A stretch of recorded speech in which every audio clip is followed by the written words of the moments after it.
I think there's a lot to be said for, making a record, recording it, and then, doing the artwork and pressing it up and sending it out yourself. It's almost like there's anything outside of that is bullshit. Welcome. We are Neil, Luke and Dave. 340-somethings reminiscing on the runners and riders of 90s guitar music. We look at the bands who soundtracked our youth on both sides of the pond and interview some of our heroes from the bands that defined a generation. You'll hear about the good, the bad and the ugly of 90s guitar music. This podcast is Stupid and Contagious. This week we're speaking to Chris Olley from 6x7. Good one. Really good one. That's coming up a bit later on. Before that, what's everyone been up to? Luke, you've been moonlighting, haven't you? Another podcast. I have indeed been moonlighting. It's well, it's not a podcast. It's just like a my YouTube God. channel. It's just a little thing. It's a podcast. It's Yeah. good. Bastard. I had a listen. It's all right. We're all friends here. It's good. I had a listen. I I enjoyed want to it. hear it. Why haven't you shared it Well, with me? go to Well, YouTube. Luke can tell us about it The now. Hall. So it's called The Hall, and it's me and my friend Syed, who you might know from the Best of the Year album. He's a guy that lives in New York. ST Darker. ST AKA. Darker, yeah, AKA Syed. So yeah, it's just us basically chatting about records that we've bought that month. So it's going to be a monthly good, thing, man. just once a month. Do you like Good. it better than Nerdathon. this? It's a music nerdathon. It's It's a we don't really go nerdathon. full nerd on this because Luke's the only he'd be talking to himself, so it's good. Yeah, He I'm gets a not chance to comfortable nerd with it. out. You're not. No. Well, you just have to Well, accept it, Dave. you have to live with Well, it. it's like being think if you- married and then your if wife you goes watch and it- sleeps with someone else. A little bit. Well, you yeah. say that, but I think if you watch it, you'll see that there's no connection really. It's a completely different thing, basically. You don't have to justify. Yeah. It's good. I Give it a thoroughly go. enjoyed it. I'll be tuning Oh, in thanks, every man. week. If you are Neil, it's every listening. month. Shows you weren't even listening. Sorry, every month. Because then I can find out what's going on in now. in the underground. Yeah, Now. yeah. This would be my connection with present music. I genuinely really enjoyed it. It's not Oh, on. thanks, man. You can't listen to it. You have to YouTube it at the moment. Yeah, well, we're not. We're just going to keep it YouTube because we're holding up the records and stuff. It doesn't really work without that. You know That's what I mean? true. That's true. Sometimes. It's a good Yeah, visual. yeah. Yeah, that's good. Yeah, Nice. Good but to we're on see. I've got a Instagram new- and everything like that. So yeah, dig in, everyone. So I've got a new podcast coming out this week as well, Dave. But it's a grief one. It's not really connected with this grief podcast. Mm. That's starting this week. Well, Is that that's this week? allowed because it isn't Keep connected. it grief. It's called. Yeah, that's fine. That's not being unfaithful because What it's a completely other different what other topic. ones did you what other titles did you consider? Well, Do you have Grief Encounters, Good it Grief, was and all of called. that? It was called Grief Encounters. It's just recently been Right. changed because there was another one called Grief Okay. Encounters. Right. So yeah, Good that's Grief Keep would it have been Grief. good as well. That putting would. the Be, I positive think there spin is on it. another one called Good Grief. Yeah, all of those. Right. So yeah, so that drops. Tell us about it, man. Wednesday. Well, it's just me and it's a guy I know from Heart FM. Weirdly, he's a DJ on Heart FM, and he lost his mum. Toby and Anstis. obviously not him, but he does know Toby Anstis. Johnny Right, Mear, he his would, name I is. suppose. Oh, get him on the pod. Oh. Get Ants Piss on the pod, man. He's a 90s If I icon. can, yeah, maybe I should try and get Ants Piss on. That'd be good, wouldn't it? Yeah. We can all Yeah. pretend we're in the broom cupboard. Be great. Yeah. All right. Yeah, I'll see what I can do. Yeah, and he lost his mum, and obviously I lost Lottie, and he just asked if I wanted to do it with him. So we're just doing that. Wow. So Cool. hopefully Have it'll you help some recorded people out. any episodes yet? Yeah, recorded the first one last week, and it's going out this Wednesday. So it won't be this Wednesday when you listen to this. It will have already gone out, and then we'll be on to episode 2. So it's a weekly thing. So yeah, Okay. And hopefully what's it'll the help a few format? people How out. does it work? Just me and him having a chat most of the time, but then we are getting sort of guests on who've lost people to talk about their experiences, and yeah, it's just Oh like man, it sounds so sad. it is I don't think I sad. could handle Grief it is without- sad. The No, I British couldn't need to get handle it. used to it. British need to get used to Yeah. it. Grief's part of life, you know? It's, Yeah. Oh, I'm terrified of it, to be honest. well, maybe if you listen to our podcast, you won't feel quite so scared of it, Dave. There we go. Promise. All right. Sounds good, That's man. a guarantee. Brilliant. Might make it worse. Dave, what have you been up to? Well, I've got some AI got a good news and podcast? AI bad news. Go on, him. Go on, give us But the it's a bad bit news. like David Brent, because no one else would give a shit. It's like when I he give was a saying, shit. "Oh, I've got some good news and some bad news." It's just both about him. And the good news was that he kept his job. Yeah. Yeah. But no, I mean it's quite what if any software engineers listening will be shitting themselves as I am. All right. The advances have just gone mental, and I won't say the name of our company, but our boss just gave us a massive talking to yesterday, basically saying, we'll be gone by the end of the year unless we get our shit together. But what can you do? What can you do to It's a bit combat big. AI taking over? You have to be better. I don't than know. I don't know.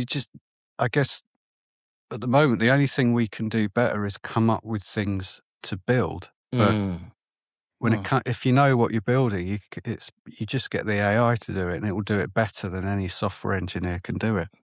But you've got to come up with right. So if you're coming up with the ideas, basically, that's what humans can offer. Fuck. Oh, you'll be all right. I got faith in you. You'll be fine.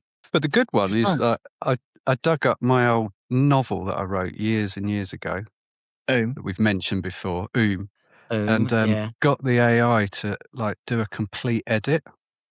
Right. And it's really good. Like it's still mine, but just better. Can I give some advice on Dave? When I was reading it, just some advice from someone that reads a lot of books. Don't give the mum a name. Oh, really? Why is that? It really took me out of the action. It just didn't fit. You can maybe mention it once at the beginning, but to keep referring to her name was weird, and it kind of took away from the character. To it? It's the first rule of being an author is don't give a mum a name. Everyone knows. No, and the dad as well. It just didn't seem right. The parents, it just didn't seem right having their name mentioned again and again and again. This is obviously why you haven't sold as many copies as you wanted to. Yeah, maybe. But how does that work though? If it's not first person, then you'd obviously use mum and dad. Yeah. But if it's third person, so people prefer hearing. I just remember when I was reading it, it just struck me as like really comment like that, and then not have to. I'll have to reread it to double check, but there was something not right about it. Yeah, there's a lot not right about it. But the editing is not anymore. AI's fixed it. Fixed it. Anyway, just something to think about, man. And I think it's probably the dad as well. I think it's both of the parents, but maybe you use the mum's name more, that it kind of stuck out. I don't know. You'll be all right, though. We just need to sell a few more T-shirts and you'll be fine. Yeah. So it'll be all right. It's happening, and we just have to work out how to live in a world with it. You'll be all right. I'm sure. All giggly funding comes through. You'll be sorted, mate. Yeah. Sure of it. I want to talk about Killers. Else? Oh, yeah. Killers. So you went and let a listen, and you still think the album's shit, right? So here's the thing. So I listened to it, and the first 4 songs are the big hits, right? So you got whatever. Jenny Was a Friend of Mine, Mr. Brightside, Somebody Told Me, Smile Like You Mean It, and then the rest of the album was utter shite. So they were all right, but the rest of the album was terrible until the final track, and I was just about to turn it off because I was I'm giving up on this. Then the final track was about needing indie rock. It was kind of fun. Is it that one? That's not on it. That's on the second album. Oh, is it? Yeah. It's all about I need indie rock. Right. So anyway, so I had the Killers in my head because I'd listened to it. And then completely unrelated, I was going through my 7-inch collection today because I'm getting ready. I'm going to do a DJ set in a couple of weeks. So I was getting ready to do that. 7-inch only DJ set. Well, and I was utterly fucking appalled to find that I had a copy of Mr. Brightside. Right? That's not good. No, it's well. So then here's the thing. So I was like, hang on, I wonder if that's worth anything. So I went on to Discogs, and this is the version I've got. So this is before they were famous, when they were an interesting, quirky band from Las Vegas. Their debut release, 500 copies. Fucking hell. Only. Must be white worth vinyl. £3. Well, Right. here's the thing. So, what do you reckon? Have a guess, I'm going to say 150 quid. Dave. 151 quid. Well, depending on condition, and this is pretty good. I think I must have only played it once. Anything from between 200 and 400 quid, basically. Fucking hell. There's a couple for sale on Japanese sites for like 385 quid. Yeah. What are you going to do? You're going to sell it? Or Of course, I fucking hate it. I'm going to sell it. Yeah. Well, that's good, isn't it? You owe me that. Otherwise, you wouldn't have looked for it. Well, I wasn't looking for it. I was looking for other stuff, and I couldn't believe I had a copy of it. But there you go. That's good. There you go. Yeah. You like the Killers now, don't you? No, I liked them before they were famous. When no one knew who they were and they were releasing 500 copies on white vinyl. Of course, Luke as soon as they likes got bands popular, when- I stopped. Yeah, that's Luke, classic Luke, isn't it? That's Luke. It's all got over. Smile Like You Mean It on the B side. Lizard King Records. Never even heard of the record label, man. But those, like you say, those openers, like somebody told me, Jenny was a friend of mine. They're great. Oh, they're they great mean, tunes, man. yeah, they're all right. I watched them. I've only seen the Killers once, and I saw them just as they were breaking. 2004, it was at Glastonbury, but it was in a tent. They were just playing in this, but it was rammed because it was just when they were starting to get big. And they were great. Yeah, I'm not a massive fan of a lot of the stuff they've done since, but I do remember when that first album came out. I loved those first singles, but I don't like Mr. Brightside either. Maybe it's just because it's maybe too overplayed even for me. I go to a lot of weddings; it's played all the time. Sure. Is that it? No one's got anything else to report. Plenty. All right. Well, let's get into this week's episode then. Chris Olley, 6x7. Let's do this thing. Let's do it. So if you are watching this, then please do subscribe to our channel. Again, I'm not just saying this each week. We have seemed to got into a bit of a routine when we're getting new listeners each week. That's amazing. good. Welcome if you're new. Last week's video did really well, so thank you for watching. Please do subscribe to the channel, get involved in the comments, and if you want to listen, go to your favourite podcast thing and listen there. It's on all of them. And share it with your friends so that they can find the podcast. If you want to sponsor the podcast, Stupid and Contagious podcast at gmail.com. If you're a band, record label, merch seller, anything like that, drop us an email and we'll sort something out and you'll get a mention at the start of the show. Merch. Dave is going to be jobless soon, so we need to sell some more of our T-shirts. You want a Stupid and Contagious T-shirt? There's a generic indie girl one. You got a generic indie bloke one. You've got mugs. Go to our Shopify store and you can own one of these. There you go. What's the taste of the drink in it got to do with That was anything? great. That was perfect. You can too taste the sweet taste of the Stupid and Contagious podcast. One of them. Filled with Dave's tears after he loses his job to AI. That's it, yeah. Flows down the Awesome. east wing of his mansion. Thinking of selling it. Oh, yeah. You might end up in like, I don't know, somewhere in Seaford. Imagine if you might end up in Fucking hell, Seaford. man, it's not that. Gonna end up in a It's not that tent bad in the- yet. Tent in a pub car park in Seaford. All four of you in a tent in a pub car park. Yeah. There aren't any pubs in Seaford anymore, pretty much. That's true. If they get that all giggly off the ground, and you'll be fine. Yeah. You'll be good, man. Right. So, 6x7 are an English indie rock band from Nottingham. They are indeed. Oh man, 6x7. Fuck. Big one for me, this one. I'm a massive 6x7 fan. Have been since the very beginning. Formed in Nottingham, as Wikipedia says, in 1992. So 5-piece rather than a 4-piece. Classic lineup. We've got Chris Olley, the main guy, basically, today's guest. We've got Sam Himpton on guitar, Chris Davis on drums, Paul Douglas on bass, and James Flower on keyboards. So I got keyboards, which gave them this kind of really kind of driving, droning sound, right? I If like people that. are imagining like kind of 80s synth pop or something, no. The keys No. are dark and droning and menacing. I think and, that's what I and liked cool as about. fuck. I think that's what I liked about that Killers album. The keys on it. It's subtle, but there's a bit of keys in there. I like it. But yeah, it's different on 6x7. It's more of a it just builds a soundscape, doesn't it? Does indeed, yeah. So they're originally called Friends of, or something like that, which doesn't really make sense. It's 6x7's not a better. great band name. 6x7's better. So they changed it, although they didn't change their name until 1996. Basically, a few years as Friends of. What does it Dave, mean, do you know the meaning the of? name? Well, Yeah, you'll like this, Dave. Dave will like it. No, I What about don't me? know. I was going to ask. Are you saying that I'm not intelligent enough to like this? That's what you're saying, Yeah. right? Exactly. Right. So That's what I thought. apparently, it's the speed that the universe is expanding. Oh, fucking hell! That is deep. I don't think it's expanding. I'm going to start wrong, another podcast about this. I think it's an illusion. Watch this space, mate. It's going to come out in the next 10 years. Yeah. It is not expanding. It's really. Look, what are you basing this? He pointed his finger and everything. What are you basing this assertion on? I think that they Really think it's struck a expanding nerve. purely because of redshift, right? Do you know what Right, redshift is? Yeah, No. yeah, of course. The wavelength of the light of the more distant stars gets redshifted, which all things being equal, that shows they're moving far away. The right? space between They're moving- galaxies is expanding, Yeah, right? yeah. Is how they measure it. Yeah. God, this yeah. podcast episode It's expanding turn. at I wasn't 67 expecting- kilometers per second, basically. Yeah, but I think Is what they're saying. what's actually happening Oh, right, okay. is that there's a curvature in another dimension, and when you look out to sea at a ship, right? Yeah. And it will go off into the distance.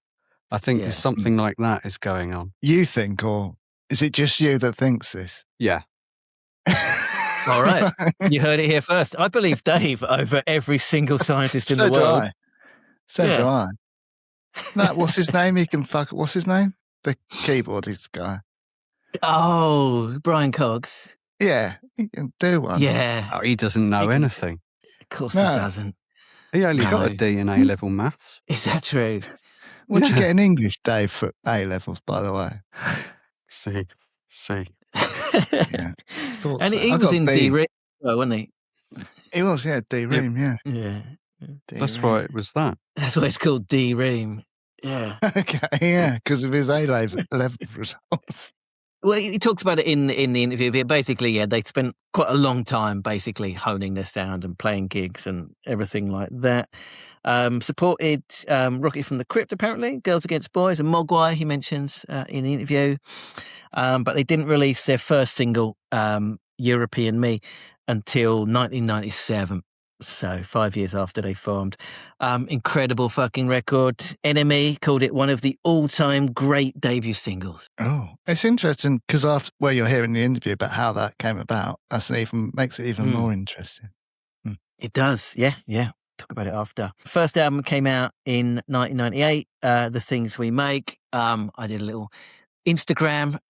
It was my album of the week, 90s album of the week last week. Well, it worked. Which Got is him how on, the didn't interview came about, right? Yeah. I've just been Yeah, they listening to liked it it. this week. It's really good. The album. Yeah, it's great. Yeah, album. I never heard it back then. Yeah. Candlelight's still regularly on my listen. Yeah. So singles from that, 88, 92, 96, Candlelight, For You, all incredible. But the whole album is just, it's a masterpiece, basically. It's long songs. It's one of those just great. albums, isn't it? It's an album. Yeah. No, but it is. Rather than a collection of songs, it's a fully formed fucking piece of art. It's a piece of art, yeah. Yeah. Yeah, indeed. That's what I meant. Deep, dark, intense fucking music, man. Just Dave will be intense soon. Or 18. Good one. Got number 13 in NME's best albums of 1998, which is pretty good. Fuck off. What were the other 12? I can't remember. Didn't check. It's got to be higher than that, surely. Hard to imagine. There's 12 better ones, to be honest. Yeah. Toured with Placebo and the Manics. See the interview to hear about that. Also the Delgados, which he talks about. Dandy Warhols, which he talks about very fondly, especially at the end of the interview. Former guests Urusei Yatsura, played all the big festivals, Glastonbury, Reading, Phoenix, around this time. So basically it was all happening. Second album came out in 2000, incredibly even better than the Masterpiece debut. It's called The Closer You Get. And it's even deeper and darker and angrier and even more intense than the first one, if possible. But much more compact, shorter songs, more punchy, shorter, which kind of ramps up the intensity. Just That'll be Dave brilliant soon. record. Intent.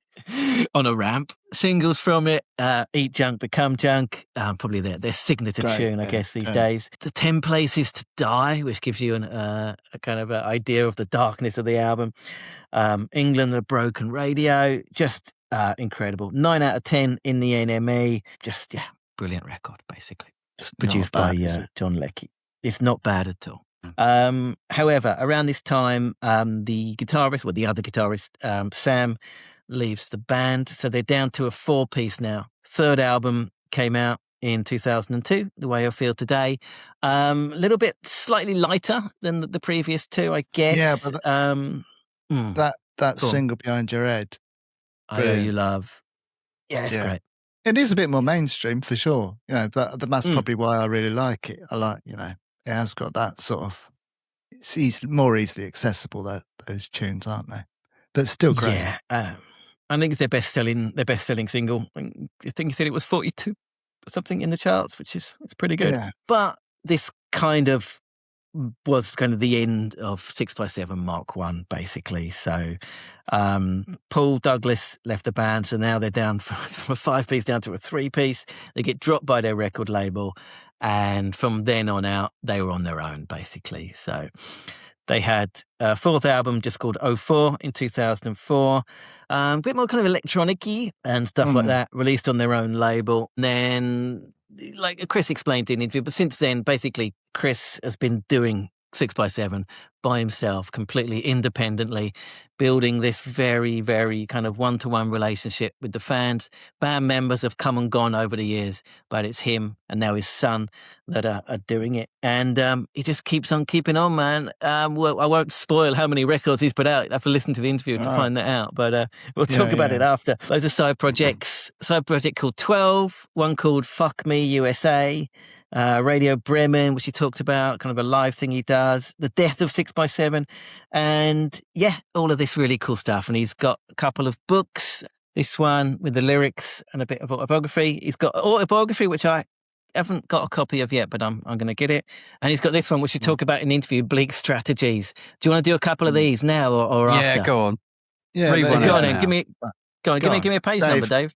Dave, give me a page number. You got up to page 100 No, it goes up to page 127. 48. Okay, give you page 127. It is. He wants 48. Let me give you 127 first. I'll have 127. All right, Neil, go fuck yourself. Here's one for you, Dave. This fits you.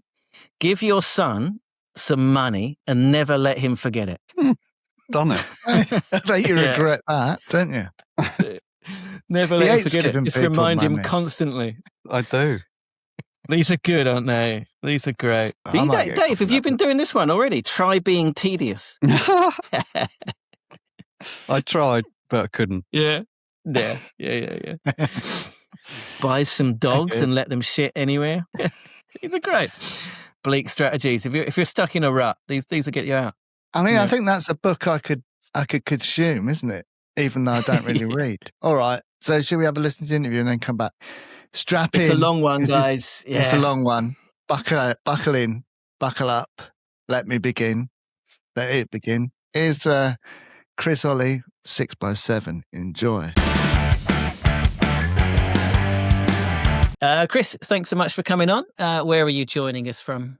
I'm in my studio in Nottingham. My home studio. I've got 2 studios. Got one in town and one here. Okay. This is where I just sort of do Radio Bremen and cut and write stuff. And then down in the other studio is where we put drums on and record the band. Okay. Can you tell us about that? What's Radio Bremen? Oh, Radio Bremen is a side project I've been doing for about 4 years, I think. It's basically a sort of krautrock thing, where each each release, which is always done on a little. Oh wow! Ah, okay, very cool. Let's see the craft work. Yeah, I Image do things. vinyl as well, limited vinyl, and each release is a live radio session. Basically, it's meant to be like it's completely live. It's just played live, like I mean, we did quite a few Peel sessions back in the day, and the idea was that you'd go in and just perform and play, and a lot of bands couldn't handle it. Actually, in fact, they're right behind you. That that record there, that's a Peel session. Oh, is that picture? Is it really? That's at Maida Vale Studio 4. Yeah, that's cool. That's basically doing a Peel session. So we just play like that in that room live, and I used to love it. We did 5 Peel sessions. Wow. And we did 2 Lamac ones, I think, or 3. And it was always a really great experience because it captured the band exactly how it sounded, more or less. You warts and all. Some people couldn't. Some people don't like that, but I like that. I'm a big Neil Young fan, and I like music to be raw and captured raw. Yeah, wow, like Rust Never Sleeps or something like that, right? You've got that live Well, yeah, I mean, element all his there. albums after it was when he met the producer, David Briggs. That's when he started to, because the first one he'd done with Jack Nietzsche, and it had loads of overdubs and everything, and it didn't work. And so after that, everybody knows This Is Nowhere was, it's like, I mean, even after the Gold Rush doesn't even have reverb on it. It's a brilliant. His records just sound absolutely. I love the fact that there's these flaws in them. Sure, the most sure. bits. Yeah. Well, the fact that Peel kept inviting you back sounds like you got it right. You were doing something right. Well, not according to the record label. When Peel keeps inviting, the idea is that you do a Peel session and then you move on to a Lamac, and then you move on to bigger things. Right. If you keep doing Peel sessions, it means that your band is selling less than 250,000 albums, and you're kind of like small fry. So, I think The Fall did about 25 Peel sessions. Sure. That's interesting. That's interesting. And you work completely independent. You do everything yourself nowadays, right? You're just telling me about those records behind you, the upcoming release. So you do everything independently these days. Is that right? Yeah. How does that work? I do everything independently. Yeah, I've been doing that since 2004. Oh wow! Yeah. And you're always very kind of direct with the fans and everything, right? You have been doing that for a long time, which a lot of bands are just kind of doing that in the last few years, but you've been doing it for years and years, right? I've been doing it since 2004. Well, the fans. I built a relationship with the fans. The fans are the most important thing, really. I mean, I create music and I make music, but without them, I wouldn't be able to do it. Yeah. And is it difficult to maintain it? It gets harder each year because I feel that the neoliberals are closing in, and they're closing the system, and they're shutting everything down, and all avenues of escape are closed off, and everything is etched in mud in this life that I lead. And I don't know. I try, like with this new album, I'm trying different things, to make it more interesting for the fans, and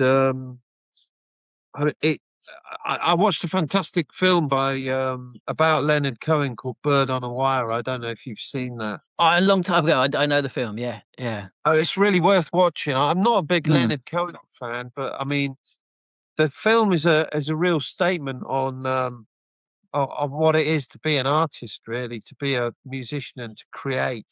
And you know, I think he says in he says in it, well, to be an artist is to survive. And I just thought, well, that's it. That's what I've been doing since 2004. You know, I've refused. I haven't had a record deal since Beggars Banquet. I've only been signed to Beggars Banquet. To be honest, I only ever wanted to be signed to Beggars Banquet. I didn't really want to do it with any other label, you know. Why? I think, oh yeah, you know, like an independent that was big enough to sort of like sell some records. But Sure. since then, I've just tried to maintain this one-on-one relationship with the fans, you know. Yeah. So were you utilizing the internet pretty early? Yeah, in fact, Beggars Banquet, when we had, I don't know if you know about this, but we had a number 1 in the rock chart, Yes, the I do Amazon know that. rock chart, Yes. with a song called. Now the fans, well, I don't know, you can't find out how many you sold, but the fans bought enough to knock Slade and The Darkness off number 1 for Christmas. Oh, brilliant! And Nice. after that, Beggars Banquet, they off the back of that, they released a greatest hits and re-released the second album. So that was like 10 years ago or something, right? There was just some kind of campaign to get it was an Eat Junk Become Junk, right? Okay. Yeah. Yeah. No, what happened was a fan emailed me and said, "Hey, let's get Eat Junk Become Junk to number 1 for Christmas." Brilliant. And I said, "I don't want anything to do with that. I'll send one mail out and tell everyone." And then it just snowballed, and right. I did tell mine at Beggars about it, but he was like, "We won't have anything to do with this. Good luck." And then I did a screenshot of it being a number 1, and I sent it to him, and he just wrote back going, "Oh, fucking hell." And then Leslie from Beggars contacted me, and she said, "Oh, let's do something." And they made a little film as well, and the film was really. It was called "The Dream Is Sweeter Than the Taste," and it was really about. It was supposed to be about something else, but it became kind of like just a run of the mill sort of rockumentary in a way to promote what Beggars were releasing. But you know, that what the last section of that film is kind of about me and doing it myself. You know, there's a lot. I think there's a lot to be said for you know, making a record, recording it, and then, you know, doing the artwork and pressing it up and sending it out yourself. You know, it's almost like there's anything outside of that is bullshit. Right. You know? Yeah. I like that. Wow. All right. Well, let's go right back to the 90s then. 6x7 formed a lot earlier than people might think, right? More to the start. 92. Yeah. Can you tell us about getting into music and everything like that? What me personally, how I got into music? Yeah. Well, I was very much like a part of the new wave of British heavy metal, which happened in about 1980, and I was 15 at the time, so I was right there, and I was watching. You know, I was going to see Iron Maiden, Saxon, Judas Priest, all those bands associated with that. I was living as an army kid in Germany, and we used to meet the bands afterwards because we were English, so we used to hang around and talk to Rob Halford and Biff and everyone.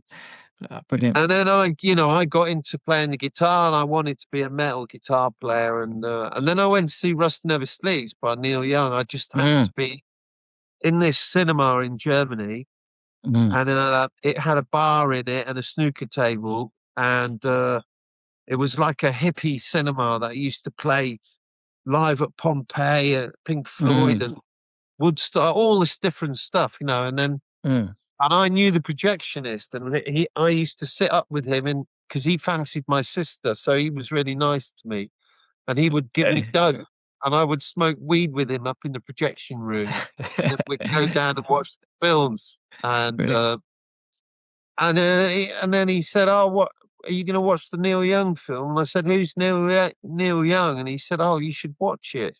And you know, my curfew was 9 o'clock. I had to be home at 9 o'clock, and I went home at about 10:30 because I couldn't stop. I thought I'll watch the first few songs, you know. Yeah. From the first moment, that was it for me. I just left behind any notions of becoming. My heavy metal collection went in the bin. Wow. I stopped listening to it. It was a big mistake. I just looked at the whole thing as a big mistake. Yeah. And I started to focus on playing the guitar in a completely different way and composing my own songs. So I was probably about 17 when that happened. Oh, wow. And I started to write my own songs from that point on. Yeah. Is it true that you built yourself a guitar out of a shoebox and some nails or some shit like that? Yeah, I did that, yeah. How did that work? Well, my mate was teaching me guitar at school. Stefan, he was called, and he would teach me these scales, and I was determined to outdo him, you know, and so I needed something to practice on. So I built this guitar with nails as frets, and it was just my God. I was just it used to cut my hands on. It was just for me to practice on, and then I'd go to the school and I'd pick up the guitar and I'd whiz down the neck on it, and they'd go, "Fucking hell, have you done that? You haven't even got a guitar." So, you know, it works if you just practice on getting something. getting the shape of the fingers and shit. Yeah. Nails, man. That's good. Nails, yeah. Yeah. So how about 6x7 then? So 92 in Nottingham. Yeah, I mean, I was always in bands. I was in a band in Canterbury called the Canterbury City Blues Band, which had a member of Caravan in it, I think. And and then I played in Germany in a country and western band, and I played in all sorts of bands really, and I got myself into college, and we formed 6x7. I met Sam, and he was on the photography course. I was studying photography, and then he knew Chris, and then and I knew a bass player, and then that was it. And we went and started to rehearse, and we thought, wow, this sounds good actually. You know, we were everybody in the band was everybody. There was a change really. The 80s, you know. I remember seeing the Pixies in 1989, and I had the same kind of road to Damascus experience watching them as I did watching the Neil Young film. Because you know, Neil completely turned to crap in the 80s. I mean, everything he put out was crap. And well, grunge rejuvenated him, didn't he? He was on stage with, you know, Pearl Jam and all of that, right? Grunge really. Well, yeah, I mean, he did that album Freedom at the end of the 80s, and that was kind of And then, you know, I started watching all these like people like Dinosaur Jr. and My Bloody Valentine. All these bands were coming out, and everyone was going, "Oh yeah, Neil Young, yeah." And I was thinking, well, fuck me. I mean, I first saw Neil Young in 1982, and I was already really fucking late on it then, you know. Or 10 years too late. But I mean, these guys, and I was thinking, fucking hell, so everyone's suddenly getting into Neil Young again. And I think for me, though, the Pixies were you know, the Stone Roses, everybody talks about the Stone Roses, but for me, it was the Pixies because they sort of encapsulated the Sex Pistols and Neil Young in one go. And I thought that the Stone Roses were a bit fey. I thought they were a bit sort of the wrong side of the 60s, if you like, but the Stone Roses for me were sounded more like the Hollies or something like that. They were a bit light for me. Sure. And I think what was great about when we got together, the four of us, was that everybody knew about the Pixies and the Stone Roses, and this hadn't happened before when I'd got bands together, you know, or tried to, you know. It was all based on, you know, in the 80s, it was kind of like, it was a confusing time, really. That's interesting. There was a lot of synthesizer music, and I must say that I listened to, in the 80s, I listened to music from the 60s and the 70s. I was catching up on all that.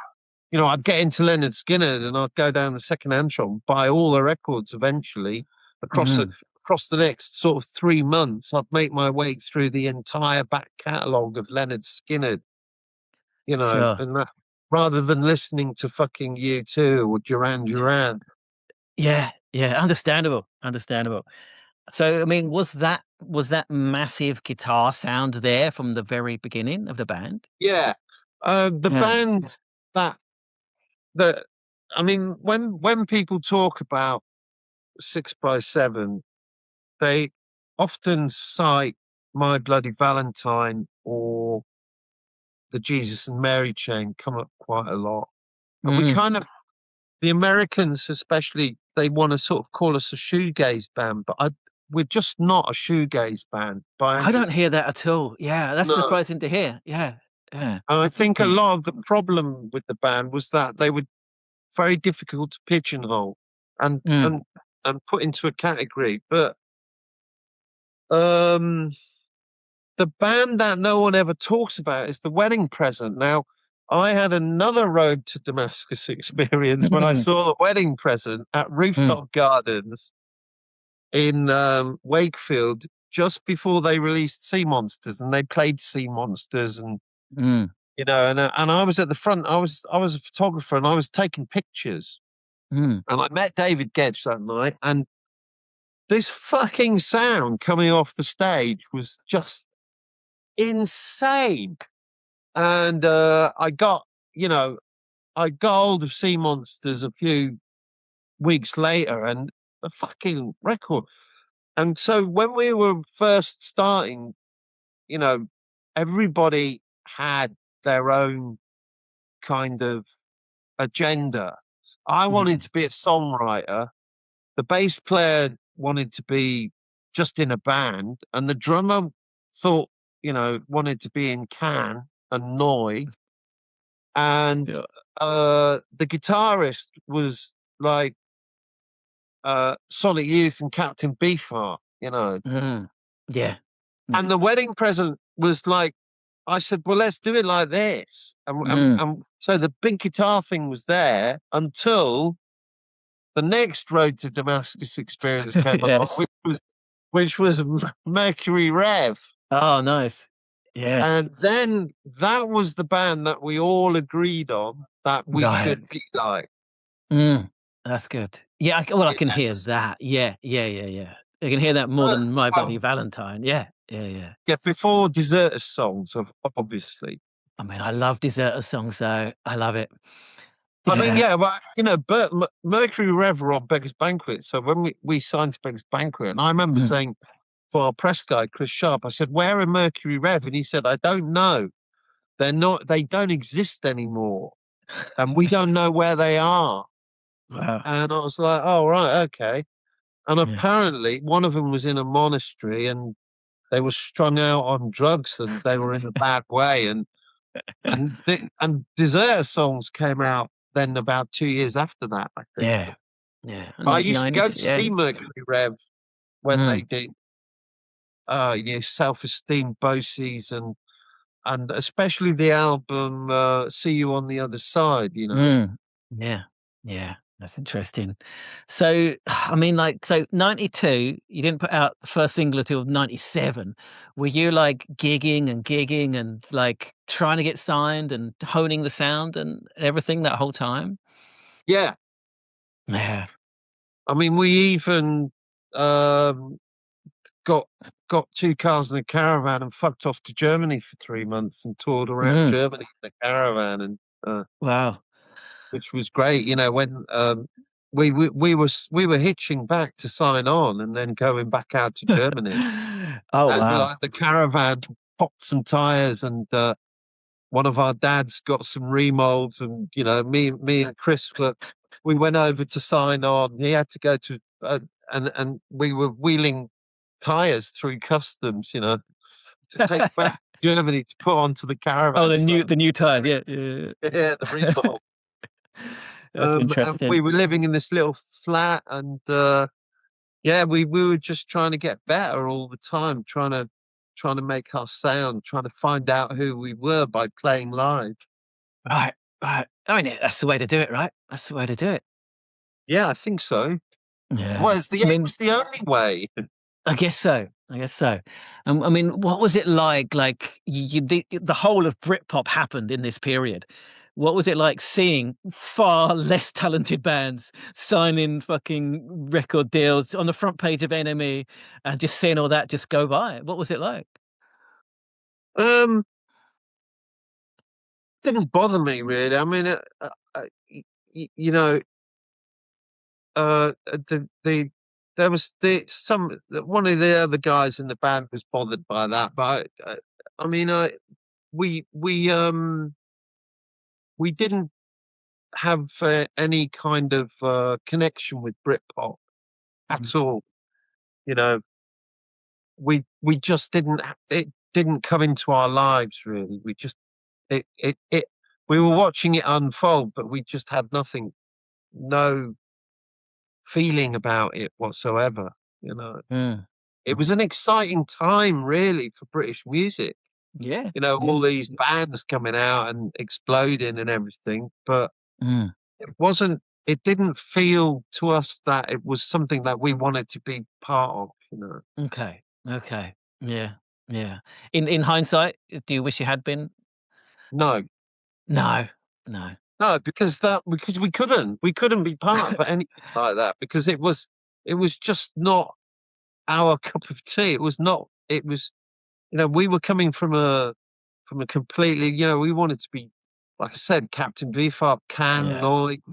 You know, we didn't want to be the Beatles. We didn't want to be, you know, the listening to Oasis and was like, yeah, I saw the Sex Pistols element in it and that whole thing, but for us as a band, we were much more during that time listening to Mercury Rev and Sonic Youth, really.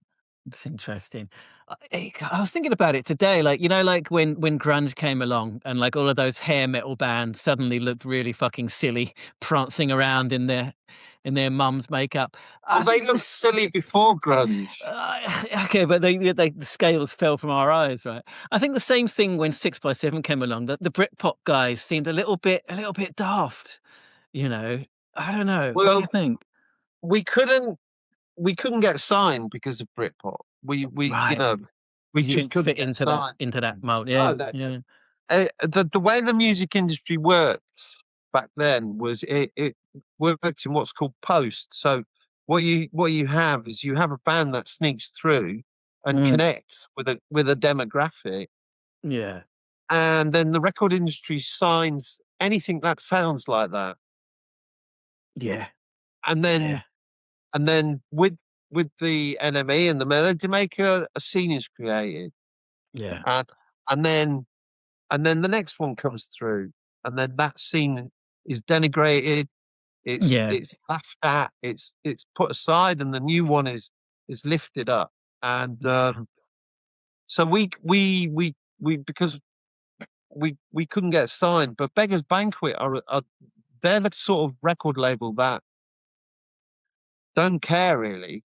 They're kind of they're punk. They're kind of they're rockers. They look for stuff that they find interesting. And during that whole time, there was a guy from Beggars that for 8 months he followed us around, you know.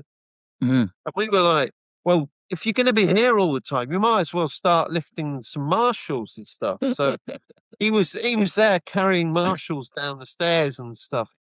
And he didn't offer us a deal though, and it was like 8 months. And then he like, you know, do you want a record deal? And I remember we were going down to meet them. We were going down to the Beggars office just to meet them and have a beer with them. And I remember our manager saying to us, Radiohead are about to release a song that's over 7 minutes long. And of course, all our songs were sort of 7 minutes long. Yeah. And we were like, right, okay. And that was Paranoid Android. And then that came out. And it was like, things are starting to change. And of course, at the time, we were doing loads of gigs with Mogwai and like that. They were all we were supporting Mogwai. Wow. Yeah. So then it all started kicking off. All right. Yeah. So then we got signed. So then we got signed. A guy called Josh from Geffen. He saw us play in Nottingham, and he came up to me and he said, "Do you want to go and record a demo for Geffen?" I said, "Yeah." And he went, "Here's £2,000." This was in 1997. Yeah. £2,000 he gave us to record a fucking demo. And I went home and I was like, I phoned my mates up from Pitch Shifter because they'd made records. And I said, where can I? And they said, for £2,000, you can go somewhere good, like Parr Street in Liverpool or Bath Moles or something like that. And I was like, okay. So I looked at Bath Moles and they'd recorded Portishead. Our drummer loved Portishead and Spiritualized, and we all loved Spiritualized. We were big Space 3 Spiritualized fans. And so we went there and we recorded 3 songs, and then and Geffen went no. He took the recordings to America. Geffen said no, and we ended up releasing those recordings for nothing because I said to Josh, "Can we have them?" And he went, "Yeah, just do what you want with them." So Beggars released them, and European Me was the demo. And that was that. Oh wow, was the Geffen demo? Yeah, the one that's on the Things We Make. That recording of European Me is a Geffen demo. That's the Geffen demo with the £2,000. Wow. Amazing. So Things We Make, incredible statement of a debut album. I did an Instagram post about it recently, as you know. It's just an incredible album. Can you tell us? That Instagram post was really interesting because every time you referenced the songs, you spoke about the lyrics. Yeah, well, that's the thing for me. Yeah, I'm a lyrics guy. Yeah. Right, okay, same here. yeah. I know nothing about music. I can't play an instrument, so I pay attention to the lyrics a lot. And it's just, as I said in the post, it's just, for me, it's just super. It's got that depth to it, right? Which a lot of music doesn't have, lyric-wise and music-wise as well. So, I forgot what the question was. But yeah, putting the songs together for that first album. Pardon? How can you tell us about putting the songs together for that album? This is the process. Well, it was classic first album, which is basically where you've had about 8 years to get to write the album, and you put the album together. What you do is it's one in, one out. So you write songs and you kick the weakest one out as you put the new one in, and you keep doing that until you get signed, really, and then. The Things We Made was an odd one because we went to Moles then. We went to Moles to do the demos, and then the record label were like, "Well, the demos are great. Just go back there."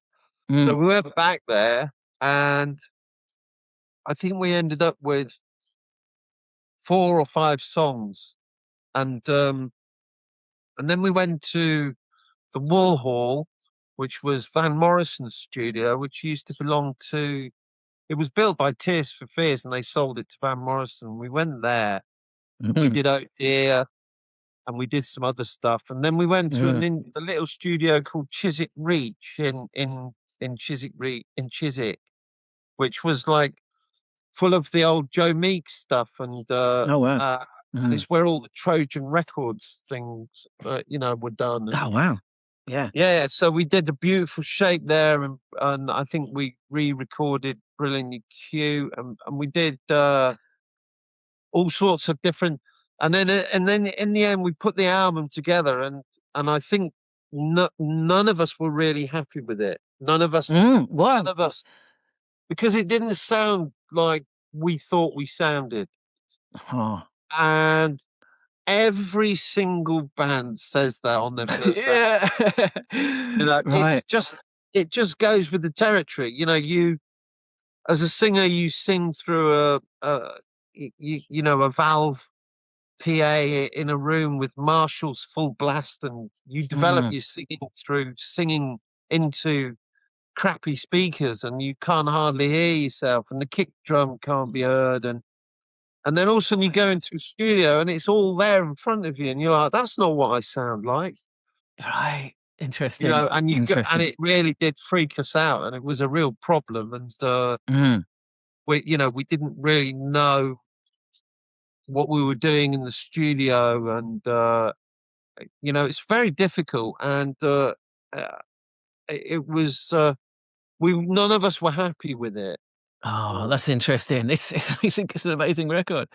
It's incredible. Well, people said that, and I remember in 2004, me and the keyboard player, when we were in the studio, we put it on for the first time, and it was 6 years after it had come out, and I said to James, should we have a listen to it? And he went, go on then, fucking put it on. And we sat there and listened to it, and we looked at each other and went, it's actually not that bad. Not that bad. But that was the first time we did, and I know that no one else listened to it. That's interesting. Sam hated For You, and he hated Candlelight. Candlelight's my favourite track, man.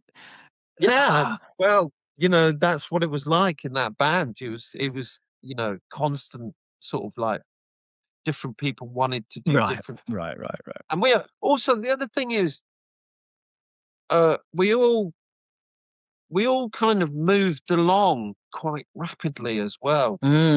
But once we'd done European Me, we were on to the next. On to the next one. Yeah. Can I ask about a couple of songs on there? So you mentioned Brilliantly Cute. It's insane vocals going on there. What was that about? Right. What happened there was that ties in with what I was saying before, because I went into the studio, and the producer, he put this microphone into the room and said, go and sing into that. And it was a what's called a Neumann U47. It's like this. Oh, I've got one here, actually. It's not this. This is a real one. This is a warm audio one, but it's like a Beatles microphone. Yeah. Valves in it. Sure. They had an original one there, which Jason Pierce and Portishead used. And he said, go on and sing into that. And I was trying to sing Brilliantly Cute, and with this pop shield and this microphone, and I went, this is bullshit.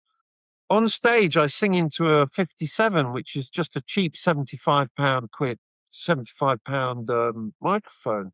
I said, give me one of them. And he was like, no, we've got to do this properly. And I said, no. And the rest of the band weren't there. They were all downstairs having a drink, and I was trying to put this vocal on. And I said, give me a fucking 57.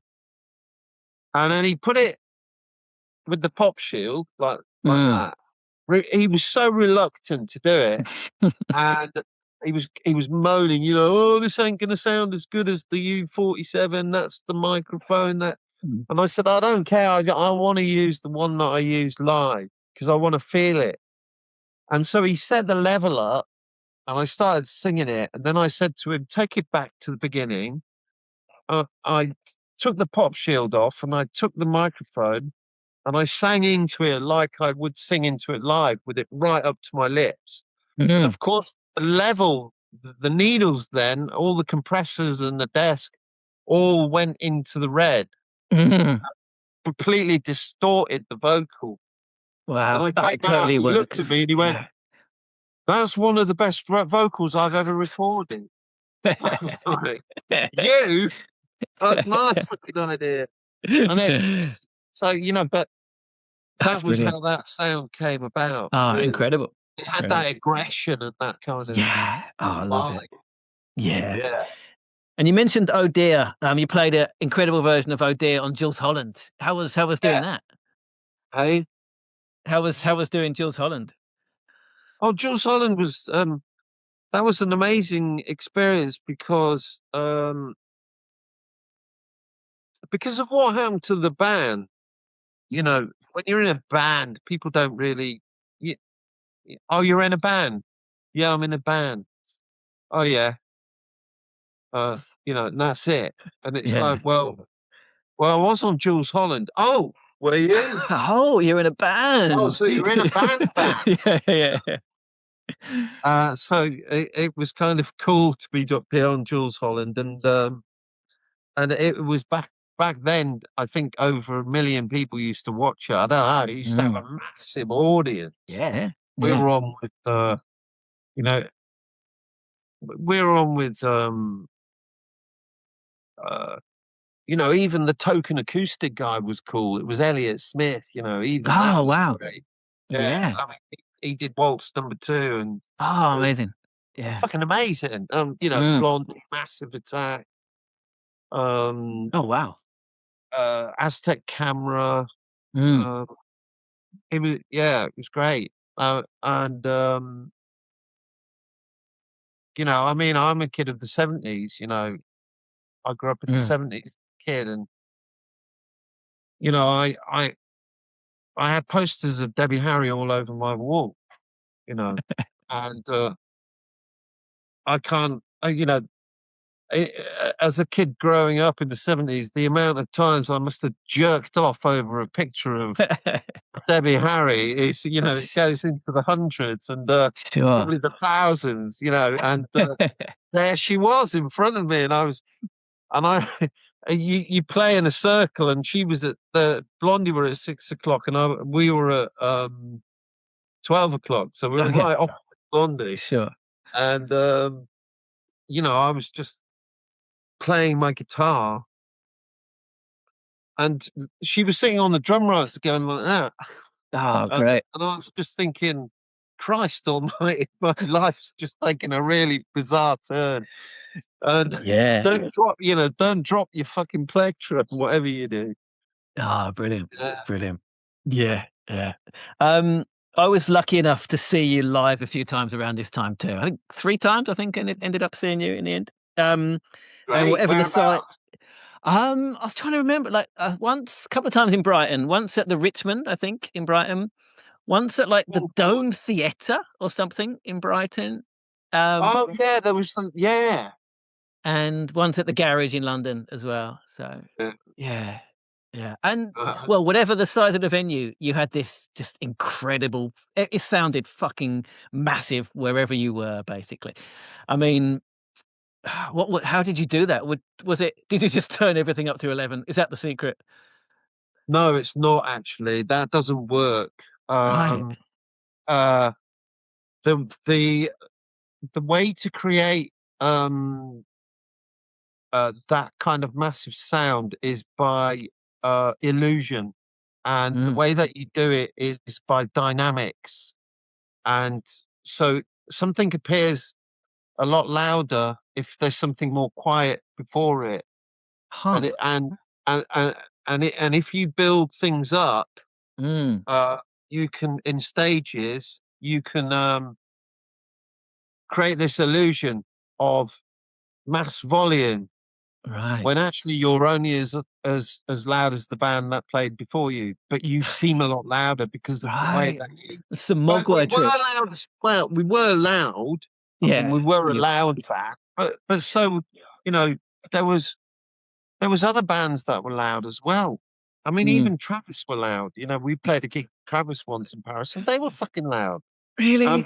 But yeah, they were loud.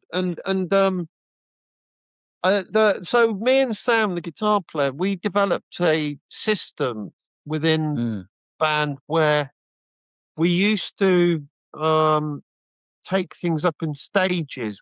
So we each had 3 stages of sound.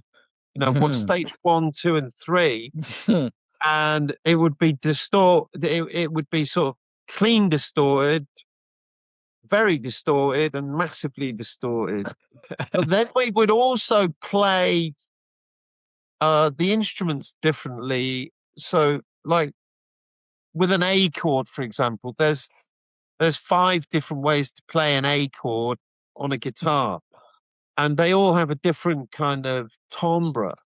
And so what we would do is we would switch between the different timbres of the chord on the guitar in a song like Something Wild, for example, and then we would switch the pedals on intermittently. So he would switch his on, then I would switch mine on.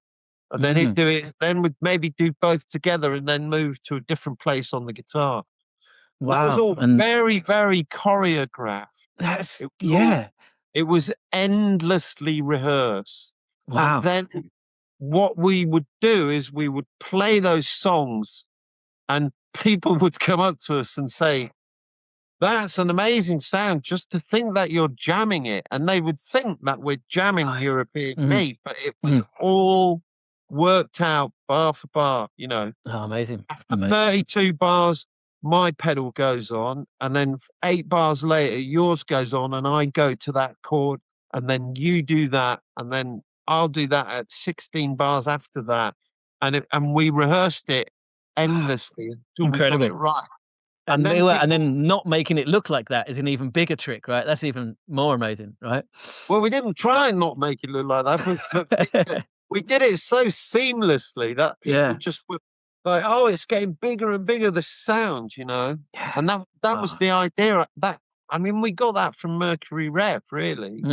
From mainly from the album See You on the Other Side, you know, and like that song Frittering by Mercury Rev, and then of course lots of bands started to do it. I guess so. Yeah.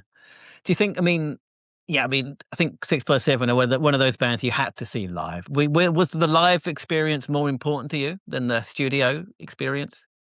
No, the studio experience was more important to me. The live experience was not something that I enjoyed. Oh, why not? At all. Well, mainly because there was a lot of problems involved with it, like broken monitors blowing up suddenly. Right. The equipment, nothing sounded uniform. Everything was all over the place. You know, the drummer, I mean, we'd walk off stage and go into the dressing room and it would just be like, I couldn't fucking hear shit. Or, oh, I could hear really well. Or, I couldn't fucking hear you. I couldn't fucking hear this. And it would just be like a breakdown of like what we couldn't hear and problems of being on stage and trying to create, we wanted to be sort of like enveloped in the sound. We wanted to feel it. And that was the idea of the band. And you know, kind of projecting that was problematic. And you know, and also I often would feel that I didn't belong there. You know, I didn't. My rightful place was. Yeah, that was not. People are often shocked when I say that, but because of the way. But I was always throwing up before going on stage. I was because you were nervous. Yeah, because I felt that it was the most unnatural thing for me to do as a human being to stand up there and, you know, let myself. My songs were about my problems and you know, my songs were about my observations of life and about my frustrations and And that's what I was there doing. And oh yeah, I'm doing it in front of everyone. But you were always so committed to it, though. You could see it on stage. It was yeah. And I guess that was the problem if you're putting everything into it. Because I'm committed to it, because everyone in the band was like looking at me to be committed to it, and everyone in the audience was, but I was committed to it, but I used to have to become someone else to be that person that was up on that stage. It's not me. It's not who I am. It was someone I became as soon as my foot hit the stage. Wow. And people would meet me afterwards and go, the amount of times people say to me, I was really scared of meeting you after seeing you on stage. Yeah. But now you're really a nice guy, sort of thing. And I was like, well, yeah, what were you expecting? Yeah. I was expecting you to thumb me or something, because it was an aggressive kind of experience. And like you say, because it's got all of this personal stuff in it, it's got to take its toll, right? It's got to, like, mentally, I suppose so. Yeah, it's not. It doesn't seem natural. And also, I'm a songwriter, and I wanted to be in the studio, and I want to make music. I don't. The live aspect was becoming more of a byproduct of what I actually wanted to do, which was I just want to be in the studio. That's all I want to do. I just want to spend if I could spend 300 days in the studio every year, I'd probably ask for another 60 more. Sure. Yeah. Interesting. That's my life, really. Yeah. And the byproduct of that is having to go out and perform it. Right. That's interesting to hear. Yeah. Yeah, because people are surprised when I say that. I'm surprised.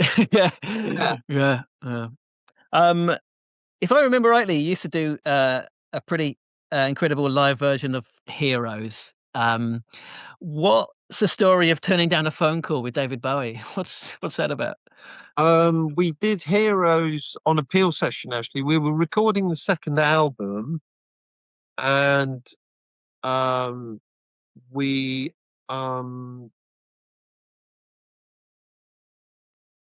were fucking around in the studio, and we were starting to do, and I said, let's do Heroes. And then Peely asked us to go and do a session. So we broke all the gear down and we went down, and I had the single of Heroes, which I bought in Germany, but it was in German. He sang it in German. Yeah, it's a good version. Yeah. And I'm bilingual, right? So, so what happened was I took the single with me, and when I got down there, I realized it was in German. So I just sang it in fucking German. And it was fucking. And I was literally singing it off the back of the single, because the lyrics were on the back of the single. And I said, have you got a music stand? And I put the single on it and sang the words off it. And Peely was really chuffed about that, because he used to live in Germany and he could speak German. And what was really funny about that was when this is before the internet, and we recorded that, and we went back into the control room to have a listen back to it. And the engineer at the time, he was fucking hilarious. So I remember we walked into the studio, and I said to him, is it all right if we smoke a joint? And he said, yeah, but it's got to pass quality control, which was me. And I remember skinning up this joint, and I lit it and I gave it to him. And I remember him, because he was an old 60s guy, and I remember him getting it like that and smoking it like that. He went, yeah, that's good. And he was fucking hilarious. He'd been there for like 30 years. He was due for retirement. And so we recorded Heroes, and we went into the control room, and we listened back to it. And when it finished, he turned around to me and he said, what we need now at the end of that is the French national anthem, right? Well, no, what's it called? That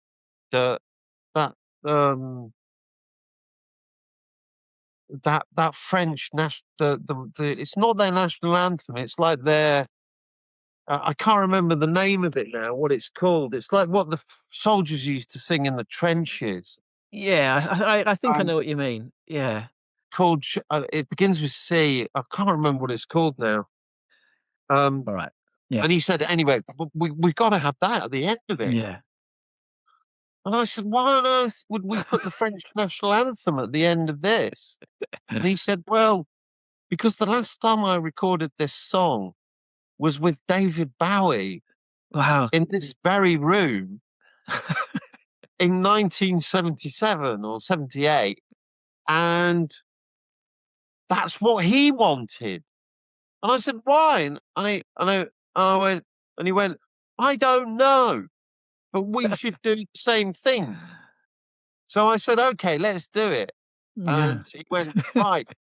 I said, how are we going to do it? And he said, well, what we'll do is we'll get a dispatch rider to bring the recording from the BBC library and bring it over, and we'll record it onto tape after, because it was all onto tape before the internet. Now you can just download it and stream it and record it in. And so we waited, and so we went and recorded the other songs and that. And then the session is a finite time and it ends, and everyone fucks off at 11 o'clock or 12 o'clock at night. And the dispatch rider hadn't arrived. And I said, well, I guess we're not going to do that. And he looked at me and he said, it's funny, you know, because that's exactly what happened when Bowie did it. The dispatch rider never arrived. And I remember now that that's why we didn't do it. Anyway, so Brian Molko he was friends with Bowie, and I was friends with Brian at the time, and he gave the recording to Bowie, and then Bowie loved it and invited us to play the Meltdown that he was yeah, I remember. Yeah. Okay. Then there was an incident then when Brian got Bowie on the phone, and he was like, he wants to speak to you, and I just went fucking running in the opposite direction. Yeah, you wouldn't speak. Why? What am I going to say? You know, I guess so. Yeah, I just couldn't. I just couldn't. The thought of talking to someone like that on the phone was just like. But then, you know, I'm friends with the guys from the Dandy Warhols, and Pete, the guitar player, he said to me, you should have done it, because the first thing he would have done was put you at ease, because he knows what it's like to speak to him, and he's a really cool guy. And you know, he told me that he had actually had dinner with him one night, and it was great. Yeah. But anyway, that was that. That's good though. But it was a weird thing playing the gig, knowing that Bowie was in the audience watching, you know. Right. Yeah. That's amazing. You mentioned a few bands, so Placebo, Dandy Warhols. What other bands were you playing live with around Travis as well? What other bands were you playing with? Ash. Nice. Manic Street Preachers. Is it true that you weren't a big fan of the Manics? No, I don't. No, that was not any thing on my radar at all. In fact, we had a vote. We were playing down in Plymouth, and we got the call, and we were on tour at the time with the Delgados. We were doing like a split headline thing with the Delgados. Great, and all the gigs were sold out. We were having a brilliant time, and we were just about to go to Europe with them, and then the Manics phoned up and said, you know, come on tour with us. And you know, we had a vote, and I was the only one that voted against it. And it was a daft thing to do, because we were on a roll with the doing our own thing with the Delgados, and you know, this was all so late in the day, and the music press in Germany and in Europe is 2 months. You know, it's not weekly like it is here. Like Yeah. It was, you know, you had to get your interviews in 2 months beforehand. So no one knew who we were, and no one knew, you know, and our music was never going to go down well. the Manics were really nice. I mean, the guitar player, I have to take my hat off to him because he watched us every night. I was on stage playing, and if I looked left or looked right, he was always there. He watched every gig all the way through. There you He go. really liked the band, and that says something. Yeah, that's good. That's good to hear. Can we talk about the second album a little bit? The Closer You Get. I think I saw something about you saying you wanted to, to bring anger back into British guitar music with that record. Is that right? Well, I think that by the time we did The Closer You Get, we felt that it was over for us. The music our career dream. Why? Dream. Because that was it. It was like the band failed to break through on the first album, and effectively that was it. The honeymoon period was over. And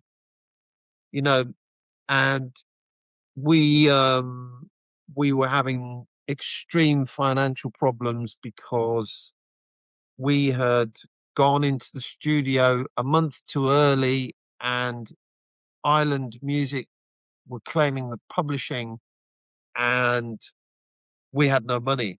And I had my Rickenbacker stolen at the time, and oh wow, so we were like,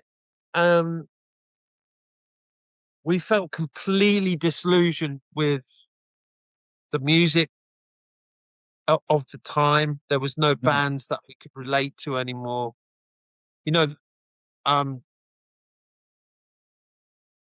Like bands that had been good were getting the acoustics out. It was the time of Gay Dad. I remember when we were in, that kind of, like you were talking about Britpop. You remember the arse end of it when Menswear and Powder and all these bands were on the. They were getting signed, and they were straight on the front cover of the Melody Maker, and we were looking at all these bands. I mean, we quite liked the Beta Band and Sparkle Horse and but everything was like Feeder and Turin Breaks or not Turin Breaks. Yeah, that's a good example. Yeah. No, I've got nothing against those bands. Great bands, but it was just, it was very beige. Yeah. Well, Turin Breaks definitely. Yeah. There was a lot going on even Feeder was beige. I mean, it was Nirvana. It was Camp Nirvana. Nirvana light. Yeah. Yeah, it was just. So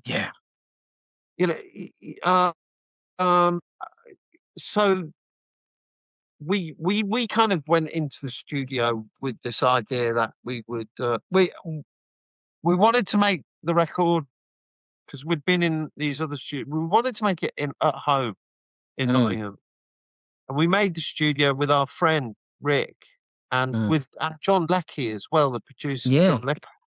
Yeah, and he was recording Muse at the time, so in between recording Muse, he would come up and work with us, and then go back and work with Muse.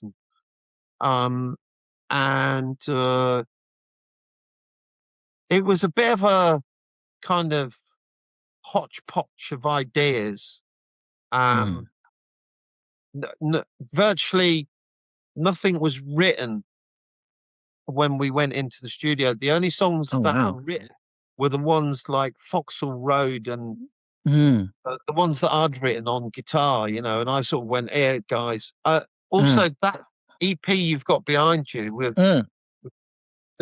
Julia on it, that one there, that is The Closer You Get.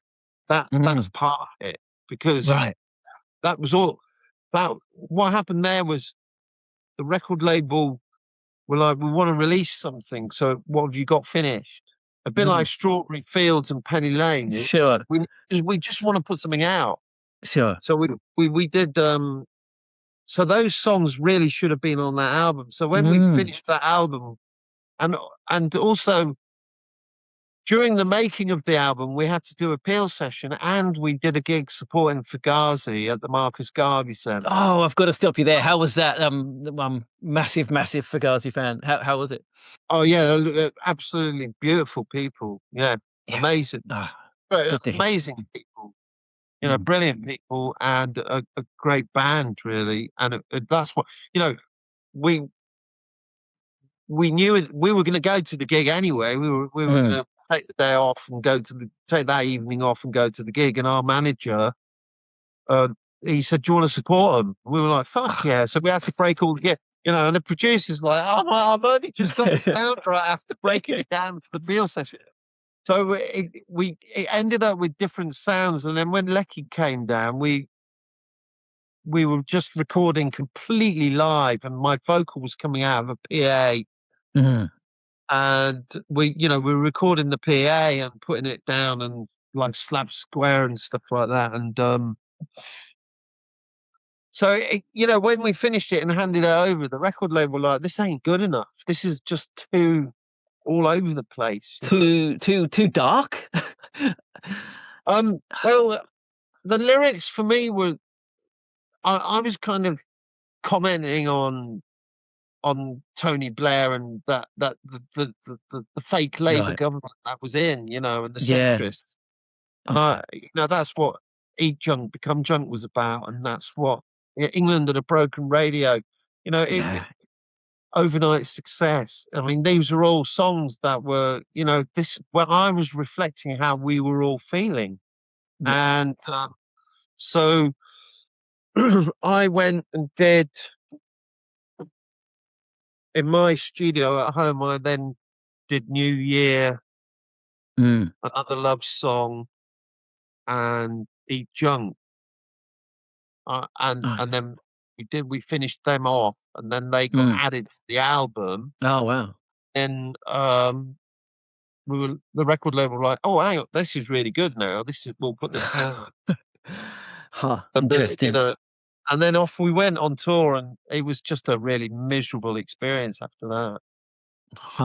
Interesting. I mean, yeah. Well, it's interesting you say that. Eat Junk, Become Junk is about that. I guess it's even more relevant these days in these times of doom scrolling and all that shit, right? It's I think if you're going to write those kind of lyrics, I was thinking about this the other day, and I was thinking how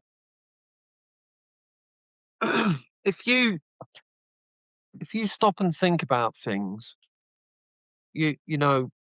very little actually changes. Something will come along and upset the apple cart, but very little changes, because if something does come along that upset the apple cart and instigate change, like for example the internet, then it's not long before the powerful people rejig the system and get back control. Yeah. And that's kind of what Eat Junk, Become Junk. And if you're going to write lyrics like that, then they're always going to stay relevant, because nothing ever really changes. Yeah, that's true. That's true. Yeah. I mean, there was a darker side to the lyrics as well, right? I mean, you've talked about kind of darker stages of your life and stuff in other interviews. Is that something that kind of fed into the music, or did the music reflect back onto you with that kind of thing? What do you mean? You've talked about, mental health issues and things like that over the years. Was that part of what made the band? Health issues? Yeah, mental health. Yeah. Yeah, I don't think I was aware of any kind of mental health issues. I knew I was pretty nuts, but I mean, we all were. Sure. Everybody in the band was a bit nuts. But we it was cathartic for us all, I think, to get us out, and we didn't. None of us wanted to be doing anything other than that at the time. But I think The first album was a lot more. It was more inward looking, and it was more about mirroring the things that I was seeing in people, and friends, in family, and the second album became more about what was happening to me at the time, I think, and what I was seeing, but I was taking it in and putting it back out in a different way, I think. And it was very spontaneous as well. I had a desk in the studio with paper and pens and and I sat there at the desk quite a lot writing. Wow. So it was, whereas with the first album, it was all personal, done at home, and it was all written before we went into the studio. But with the closer you get, it was much more kind of on the job, and having these notebooks with just full of ideas, and then putting those ideas into the songs, really. Yeah. I think, I don't know, what does the album sound like? It's pissed off. I think it's pissed a off. little bit. Yeah. Yeah. I think it does. Yeah. Yeah. I don't know. Also, I think there's like maybe it's like a British band thing. I think there's like a reluctance to be serious and to show vulnerability amongst kind of, British bands, which 6x7 weren't afraid to do. Maybe that's part of it. I don't know. Yeah, we were talking about the 80s earlier, and how shit it was. But one thing I will say is that those crass pop songs with the synths and the drum machines and that were in the charts at the time, the lyrics were still fighting and kicking back. When you look at what was that band called, that Paul Weller, the Style Council. Style Council. Oh, incredible lyrics. Yeah. The lyrics are just fucking an anarchist, or anarcho, fucking, and the music is just this kind of like northern soul Motown kind of, and it's dead poppy and all the rest of it, and you singing along to it, and you don't even realize that what you're singing is completely anti-government, and so that's brilliant. It's like there is that tradition as well in that. That's true. And even bands like Haircut 100 were doing that, and they were still sort of like having a pop, Yeah. But also, so you had the third album, and I think things started to fall apart for the band a bit after that. What did you do when the band finally called it a day? What happened next? Well, the third album, Sam left on the second album, and none of us can really work out why. We know what happened, but it was just it was ridiculous, and we decided that the third album was really kind of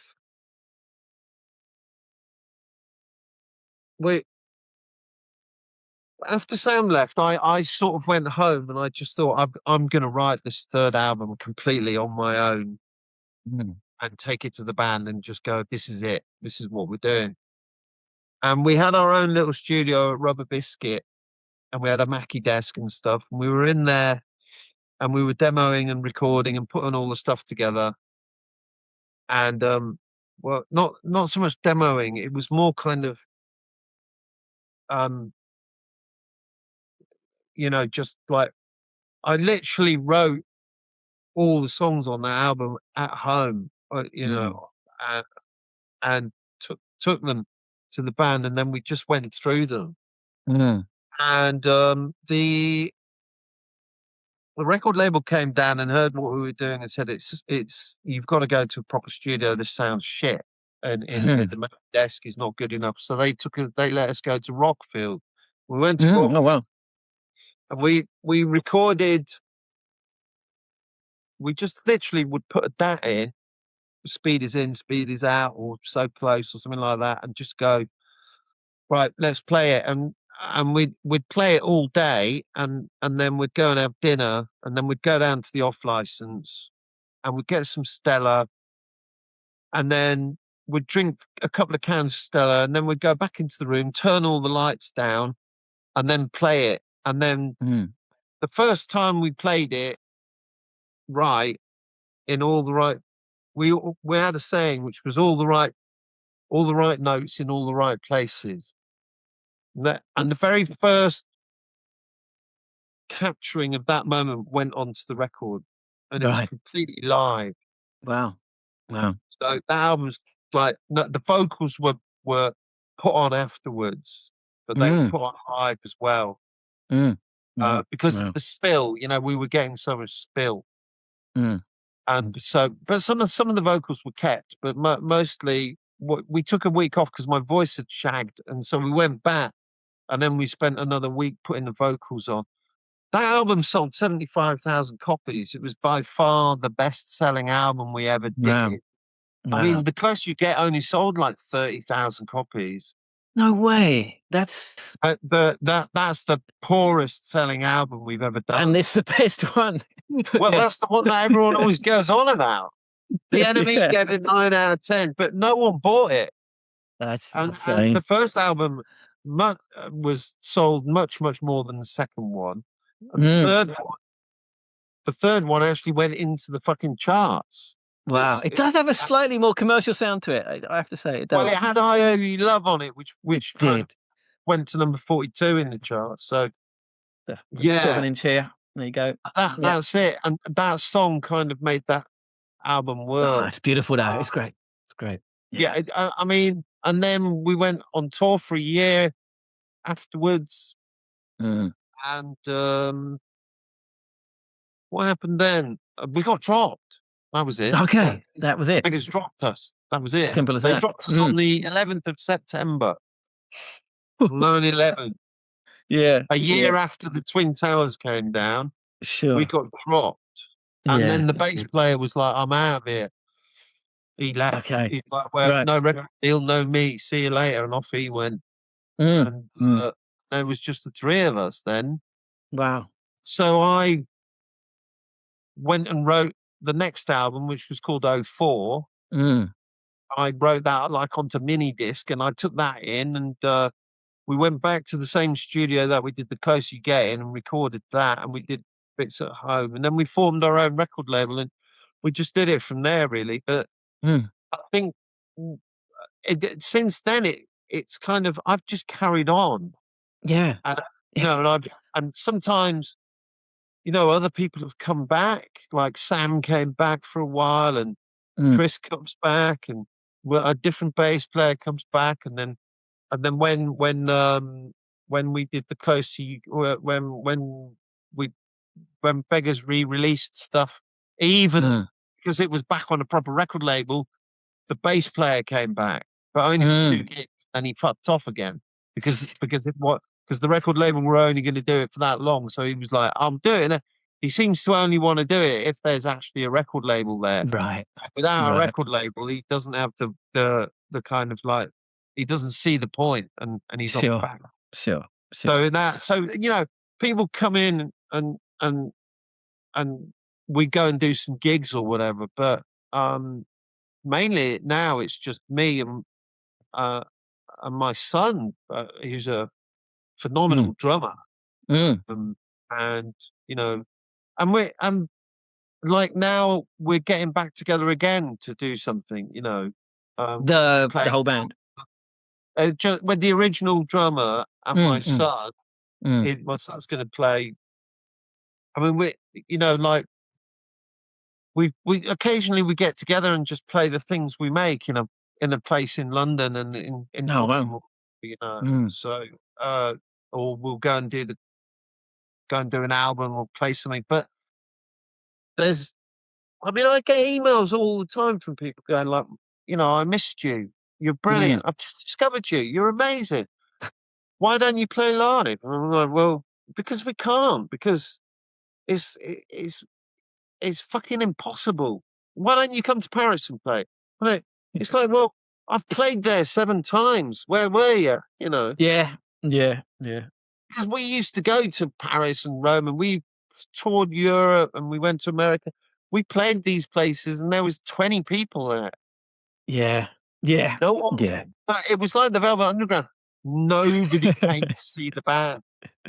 Nobody came to see the band, and it was completely soul destroying. Yeah.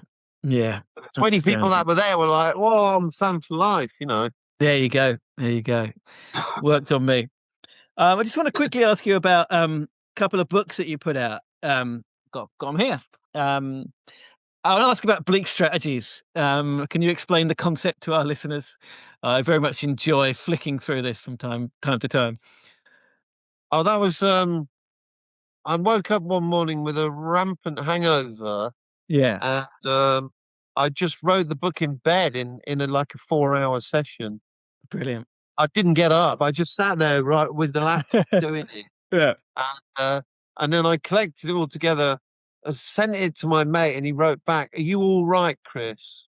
Yeah, that was my next question. And I just did it as a bit of fun, but it's a piss take of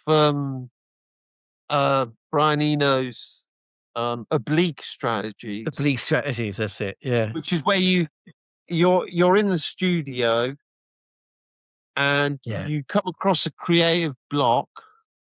Yes. And you turn to his cards and you pick one at random and you do what it says on the thing. Sure. So that's what that book is. This is the opposite. Yeah. Do it now. Pick a page at random and read. Oh, go on then. Give me a page number. Just 15. Just any page. What does it say? Say 15. Say nothing to everybody for 6 hours. It's great. But I did.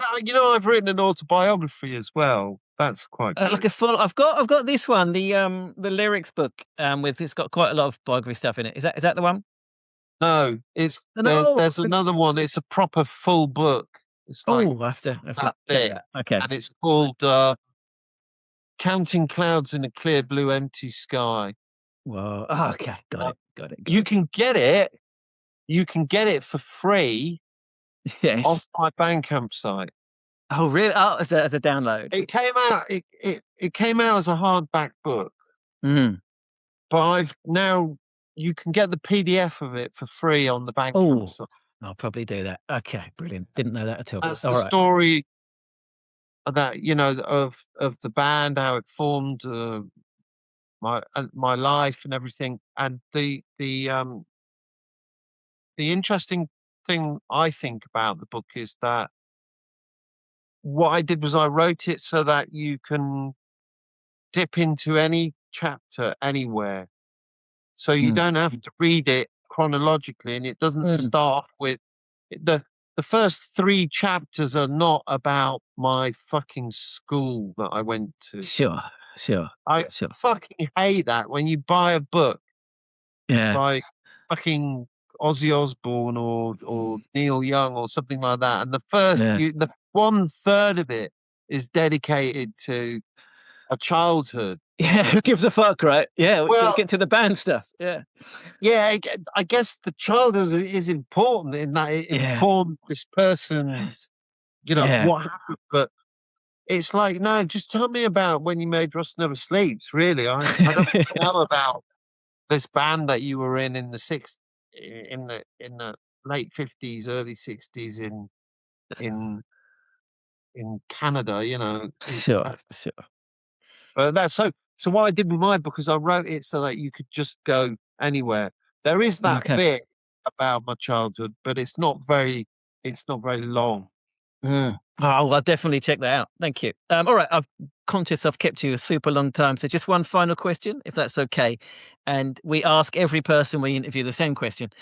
Which other band from the 90s would you have liked to have been in, and why? Spiritualized. Okay, why? Or Mercury Rev. All right, why? Yeah. Any ring? Yeah, why? Yeah. Fucking hell. I mean, or maybe even the Dandy Warhols. Sure. I love the Dandy Warhols. They look like they had a lot of fun. They're I mean, they're the thing about them is that they're still doing like they did their first UK tour in 1997, and we supported them on that tour.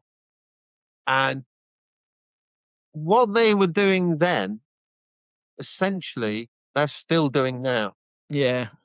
To the same level, you know. Sure. I mean, it goes up a bit, it goes down a bit, but they're still this band that are just sort of like, well, this is what we do, and they somehow they're still fucking doing it against all the odds.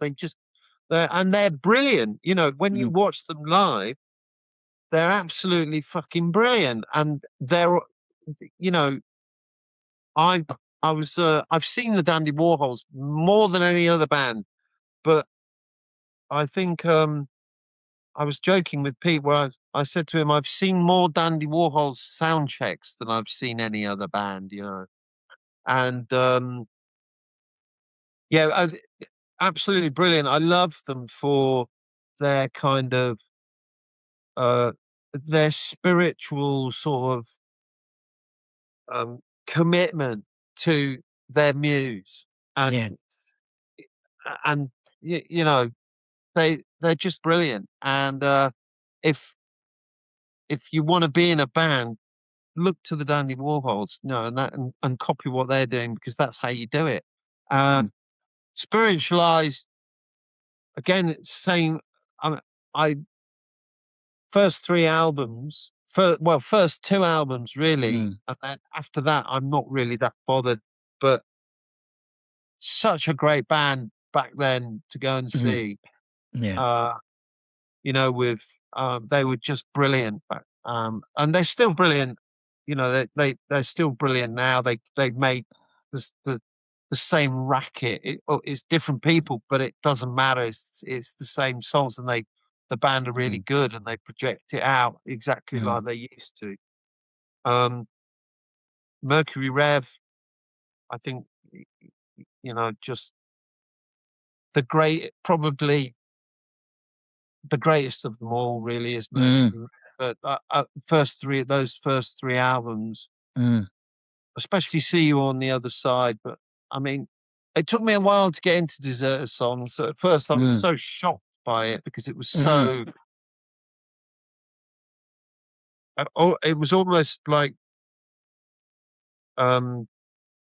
watching Nirvana doing the unplugged thing. You know, it's like, what the fuck? What's this? That's not what you're about. But then after a while, you go, oh, actually, well, they're just great songs, aren't they? They're just great songs. It's the sound cleaner, but they're just great songs. You know, they're just they always had this fucking great song buried in the noise. It was, you know, and then on Deserter Songs, they just took the fucking noise off it. It's just like, but there's those songs like Something for Joey and, you know, Car Wash Hair and Your Self-Esteem, and I mean, every single song on the third album on See You on the Other Side is a fucking complete winner. You know, Empire State, Everlasting Arm. I mean, every single fucking song is just beyond good. You know? So, but yeah, I'd probably, out of the three, I think I'd probably choose. If I was in Mercury Rev, I'd probably end up a junkie. So maybe not then. Sure. And probably the Dandies. I'd like to be a Dandy Warhol. All right. Where's the best place for people to keep up with your very prolific schedule of releases and everything like that? Yeah, I am the most prolific man in rock. There's a great guy who did a spreadsheet It took him 2 years to put all my discography together. And he said, I've done it. And I've had to do it on a spreadsheet because every time it's like painting the fucking Forth Road Bridge. Every time I finish it, you put another 2 out. And then he said, I've done 140 albums, I think. Oh my God. That's insane. I've released, I think, over 3,000 songs. Wow. And he was trying to get me into the Guinness Book of Records, but there's other people that have done loads more. I guess so. So Bandcamp? Bandcamp is the place to go. I'm still on it. Yeah, and now I'm doing all this vinyl stuff, you know. I'm doing all these short runs, really, really short runs, you know. Like, how short are we talking? How many copies are pressed up? Well, I'm doing like 3 of each colour. Fuck, that's very short. Yeah. Yeah, I'm doing them. This is now. I've just started my first run, and I just did. I think I did 12. I did 3 sets, 3 different colours, 3 sets, 4 sets of 3. So that was 12. But what I'm going to do is I'm just going to keep releasing it. Okay, yeah. I'm not going to just release 12. I'm going to release like 50, but I'm just going to keep. But I'm just doing them in whenever batches. Yeah. Whenever I feel like it. So I'm got this one here has got 12, and I'm just about to release another one, which has got 6 actually. And wow. That's like a bespoke service almost, isn't it? It's like a complete. What I'm trying to do is build this kind of rolling out of vinyl across. What I'm hoping to do is release a different vinyl every Friday of the month.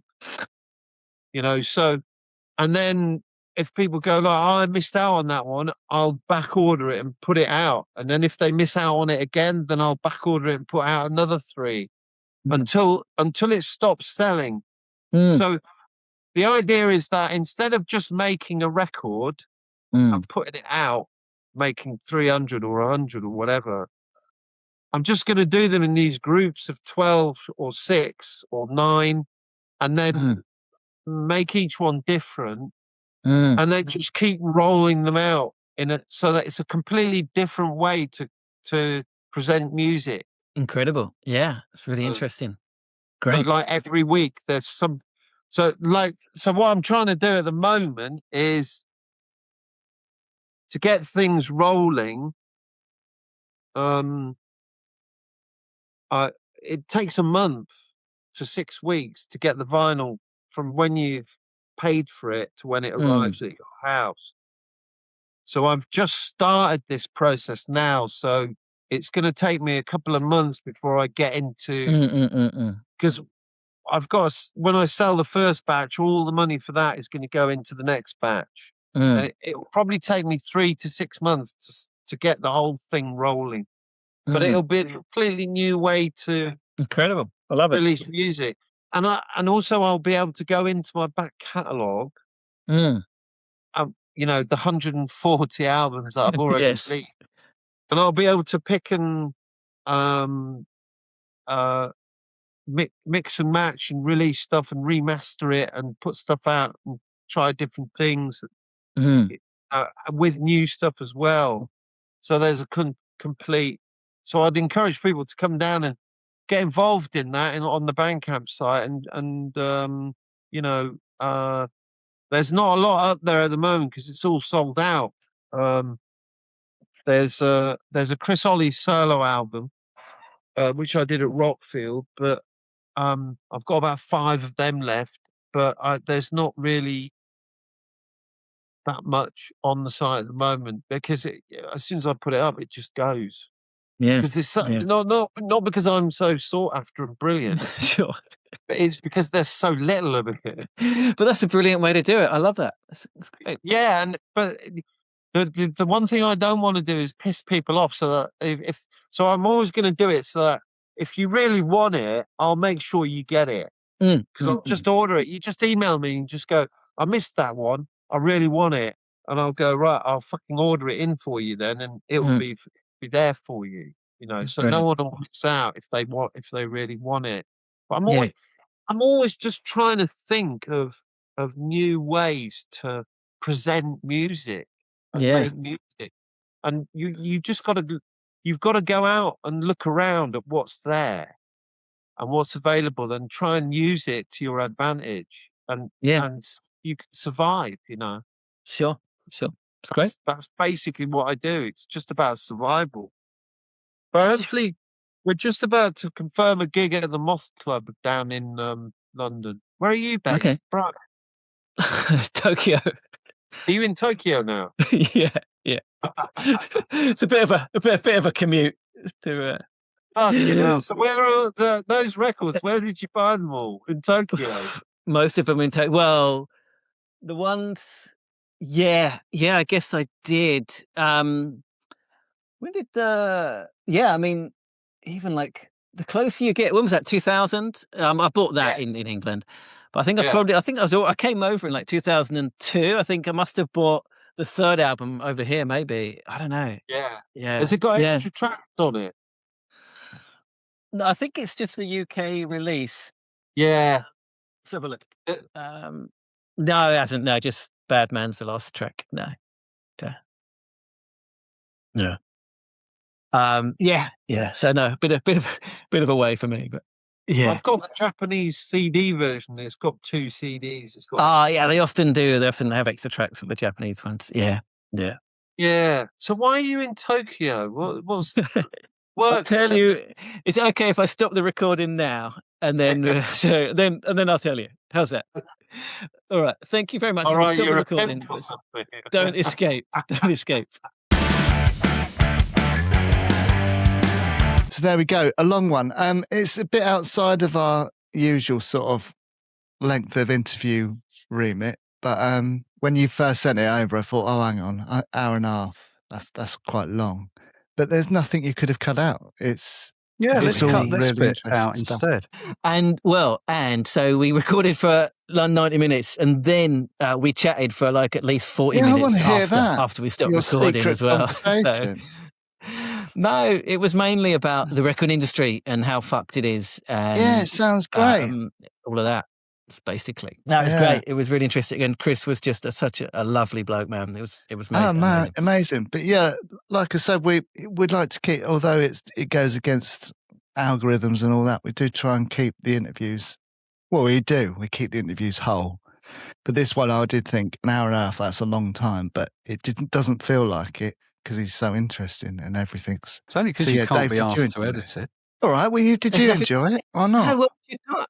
Exactly. What would you cut, man? Nothing. No. I like the long form interviews. I think cut people. You only get into interesting stuff if you do it for a long time. Yeah, you can't cut out people that we've invited on to talk and then just cut bits out. It goes against everything, I think. I agree. Otherwise, you might as well just watch Graham Norton. Yeah, I wouldn't have wanted to anyway. It's just really interesting. Like I say, I wish I want to see the bit that we missed. That was good. Yeah, we got into a lot of stuff about basically the music industry and how difficult it is for anyone to make any money because of the companies are just putting the screws on tighter and tighter and tighter until there's literally nothing left for. I saw your gleeful look on your face when he said neoliberalism. You nearly pissed yourself. He's 100% right. Well, not nearly. You try sitting in a puddle of piss for an hour and a half. Well, that's quite early on that as well. So. Yeah, I know exactly. It's made it even more uncomfortable. I really liked his take on the whole artistic process of writing the record, recording the record, releasing the whole journey of it. Because what was it he said that the rest of it's... Oh, I can't remember what he said now. That's embarrassing. What did he say? He said like that the rest of it's bullshit or something like that, basically. That's what he said. Something like that. Yeah. But it's similar to what I do. It's not similar, but with filming weddings and stuff, a lot of people outsource their edits and stuff. Whereas I like to do the whole thing because you take it from the start to the finish and everything in between. And it's more of a, I don't know, authentic, isn't it? If you've done the whole thing, I guess. Yeah. Anyway, that's what I wanted to say. Just wanted to talk about me for a bit. So done that. Sure. Dave, what you got? What we got? Has he got pages of notes again? This is jumping in a bit, but I couldn't believe he was quite so candid about the Debbie Harry poster on his wall. You know, men will understand, won't they? And women. Yeah. And women, yeah. Sorry. I didn't mean to be... is there been like a more like, just like intensely beautiful like front person? Yes. Since Debbie Harry? Who? Well, not since, but Stevie Nicks. I always go on about her. Most beautiful woman in the world. He's got a weird obsession with Stevie Nicks. I have no idea what she... Let me Google her. I've no idea what she looks like. I don't think I've ever seen the picture. Late 70s Stevie Nicks. All right, wait, bear with me, viewers. Don't know. Yeah, okay. Oh, come on. Yeah, she's not as cool as Debbie Harry. Especially when she's a little bit sweaty when she's singing live. That's peak. All right. Stevie Nicks. My man. It's a bit of an insight into my world. Yes. Yeah. Thanks, man. But it's genius to make a box and put nails as frets on it, isn't it? What's that all about? Why didn't I think of that? Yeah, because you don't have to make the music, do you? You're just getting your hands. Yeah. You know? Especially if you're doing like lead guitar, obviously. You should market that. You should like build one for mass consumption. I reckon that'd do all right. Christmas present. Just do a YouTube video how to make it, and then you'll get millions of views. It's not a bad idea. Because you could make it like a stocking filler size, couldn't you? Yeah. Look at his mind working. He needs the work, so he's I'm grabbing onto anything right now. Nail guitar. Yeah, your hole. I'm like Gonch from Grange Hill. I watched a bit of Gonch the other day. It popped up on YouTube. Fucking hell. Gardener. Completely forgotten about Gonch. I used to love Gonch and model myself. He was an entrepreneur, wasn't he? He was an entrepreneur. Yeah, he was. I tried to copy it at school. Yeah. I'm a bit of Gonch Gardener. Brilliant. That cinema sounds pretty idyllic, doesn't it? Having a bit of a doobie in the old projector room and then going watching all these cool films. That's all right, isn't it? Yeah. You used to be able to watch a film from behind the screen, couldn't you? What? No. Haven't you seen Inglourious Bastards? Oh, yeah. They're not watching behind the screen, are they? Yeah, you can see the whole film, but it's obviously flipped. Why would you do that? What's the point? I don't know. Yeah. I've just realised. I'm going to read this book in a mirror. Just for a laugh. Don't try and market that, Dave. That's not going to get you any money. No. Scratch Reverse films. Yeah. That post-it's going in the bin straight away. None of that. Speaking of films, he mentioned there's like the documentary, The Dream is Sweeter Than the Taste. It's just a quick 20-minute documentary. It's on YouTube. I watched it. Yeah, it's pretty cool. It's good. It's just interviewing them and talking about the band and stuff. It's well worth a little watch. Just 20 minutes of your time. Back in the day, or was the interview? No. I guess like where he talked about like when they re-released Eat Junk Become Junk. That's right. So I guess like 8 years ago or something. So 7 or 8 years ago. Right. I'd forgotten all about that Mercury Rev album, Deserter Songs, until I bought that. And I don't think I've looked at it. Yeah, I bought that as well. It's not like... That's not like you, no. That's Dave bought it as well. Yeah, I can see Dave liking it, but not you, Neil. Yeah, but I did like it, but I haven't really listened to it much since, so didn't like it that much, obviously. But I did go and have a re-listen, and I remember why I liked it at the time. It's a great album. That's great. I'm sure our listeners will be more into the early stuff, the kind of the scuzzy. Yeah. Well, I'm going to go back and have a re-listen to their earlier stuff now. But yeah, so it was great. It was huge, that album, wasn't it? Yeah, of course. Yeah. Deserter Songs, yeah. Goddess on the Highway and all of that. Yeah, exactly. If it reached Dave. Well, and me, really. Yeah. Probably sold over 1 million copies if it reached me. The Dave line, they call it in the industry. I'm surprised you like it, because it probably sold too many for you. I bought it before I knew it was going to be big. He bought it when it had sold 3 copies. Exactly. How was I to know? He's got a limited edition there. It's worth $1,000 or whatever. He bought it when there's only one. I wouldn't have bought it if I'd known it was going to do that well. What do you reckon his comment that the Stone Roses were the wrong side of the 60s? Their sound was the wrong side of the 60s Spot sound. on. What else did he say about them? I didn't write it down. He said they were fey. They were kind of fey and soft, which I guess they are compared to the intensity of 6x7, you know? Yeah, Chris is the sort of bloke that I would, whatever he says, I agree with, basically. What would you have been like in Nazi Germany, Neil? Would you have been someone who went along with stuff? If Chris was in Or a charge, rebel? I'd have done what he asked. But that's in a hypothetical scenario where Chris is in charge and has decided that's the way forward. Sure. Chris is Führer. Gotcha. Yeah. No. Only if Chris was Führer would that happen. Anyway, I think we digressed a little bit. No, I like your story about wheeling the tyres through customs. I could have a good visual image of that, man. Well, I just like the whole 2 cars and a caravan story. He talked about the Mole Studio. Now, if for those of you that are interested, Mole's Club was the first out of town gig that Main Street played back in the day. So, and that's it. Even a mainstream fan wouldn't have been interested in that tidbit. I think they would. It's a shame actually because that venue's just recently closed down a couple of years ago. That's a travesty. It's on the toilet circuit. Everyone's played there. Radiohead, Oasis, they've all played at the Mole's Club. And it was a really good venue. You must have been there, didn't you, when you were living in Bristol? Didn't you go to Mole's Club? It's only down the road.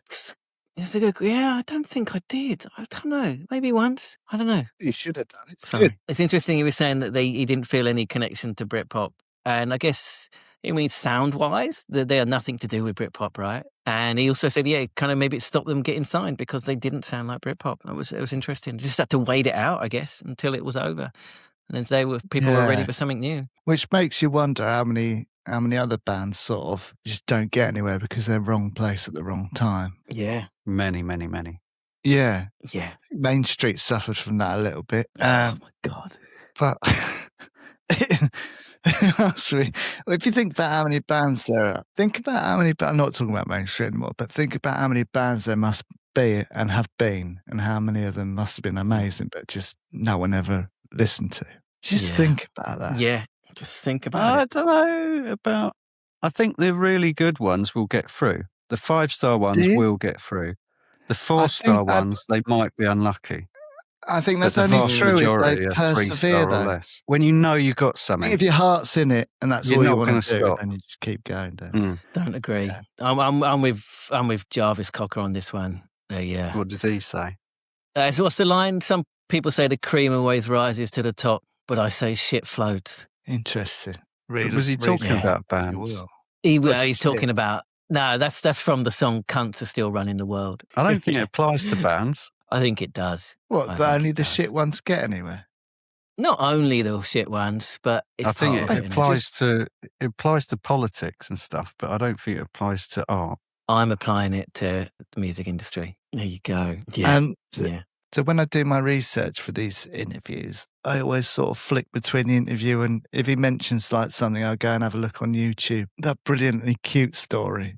I went and had a listen. Oh, yeah. Yeah, I love stuff like that. Those ragged vocals, right? It totally stands out from the rest of the album because the vocals are so kind of like, I get ragged is the only word I can think of, but yeah. Yeah, but I guess it makes you sort of think in this modern sort of digital recording era, those happy accidents probably don't happen as much anymore, do they? Control. It wasn't an accident. Chris knew exactly what he wanted.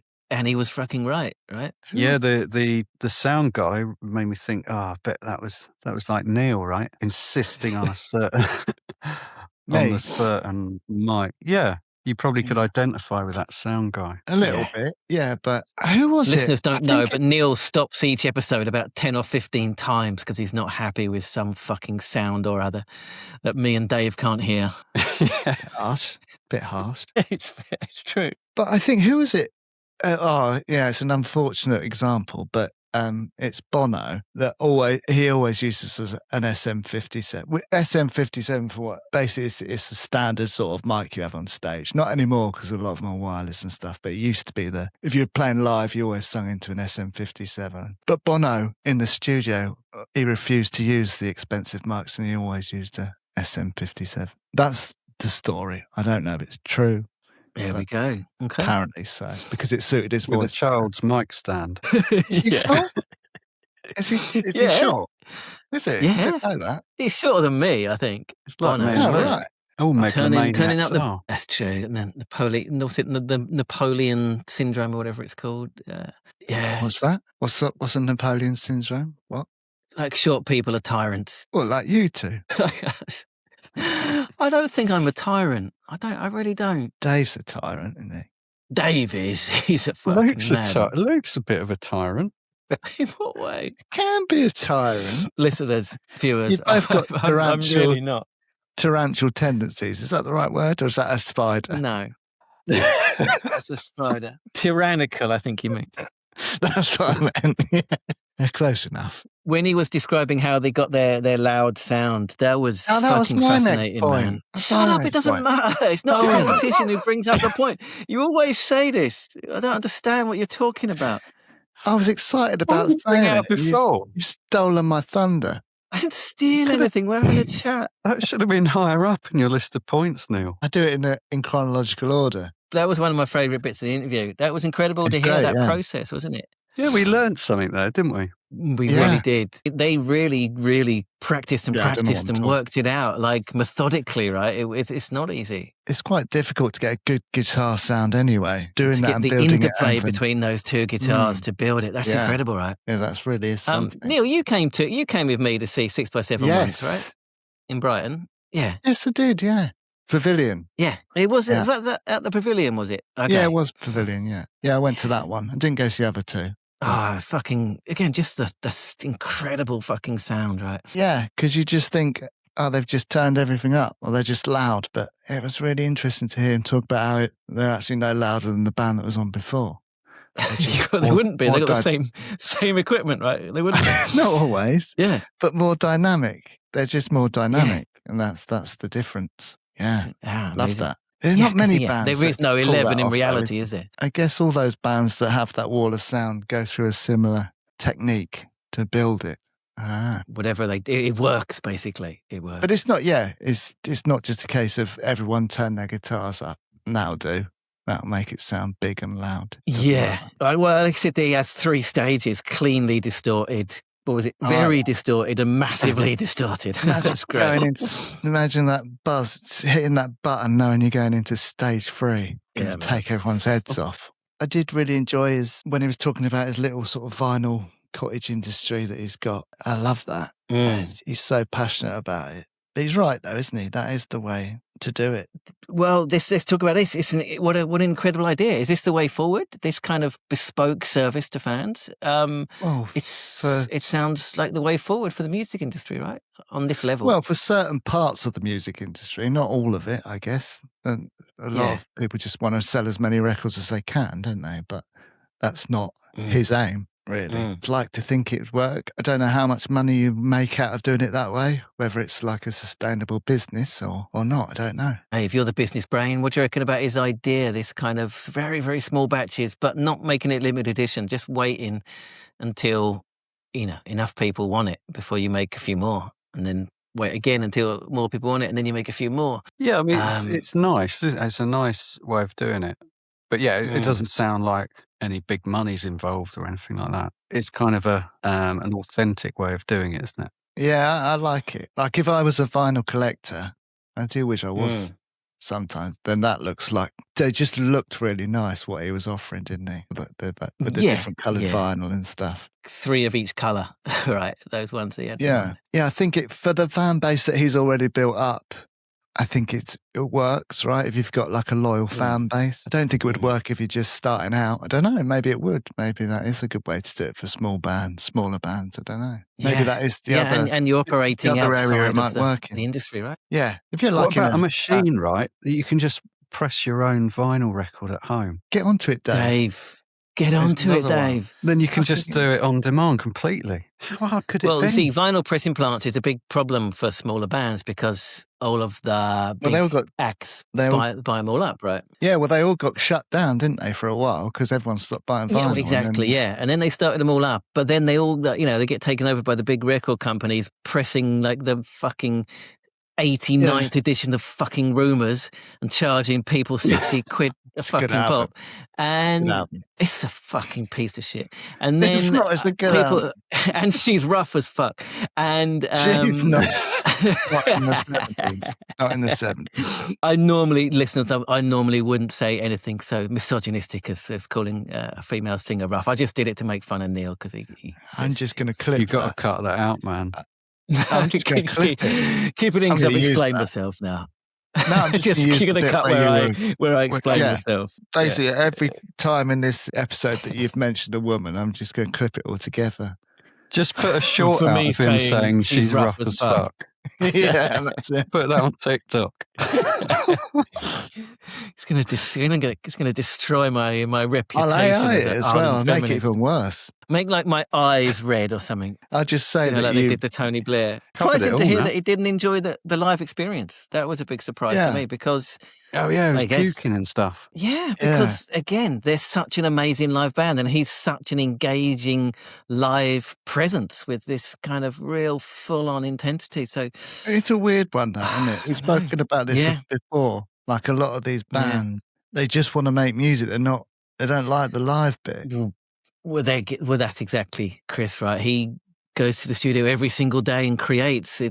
That's what he does. Kate Bush. 100, what is it? 100, what was it? 100, I wrote it down. More than that, thousands, wasn't 140 it? 140 albums. 3,000 songs, 140 albums.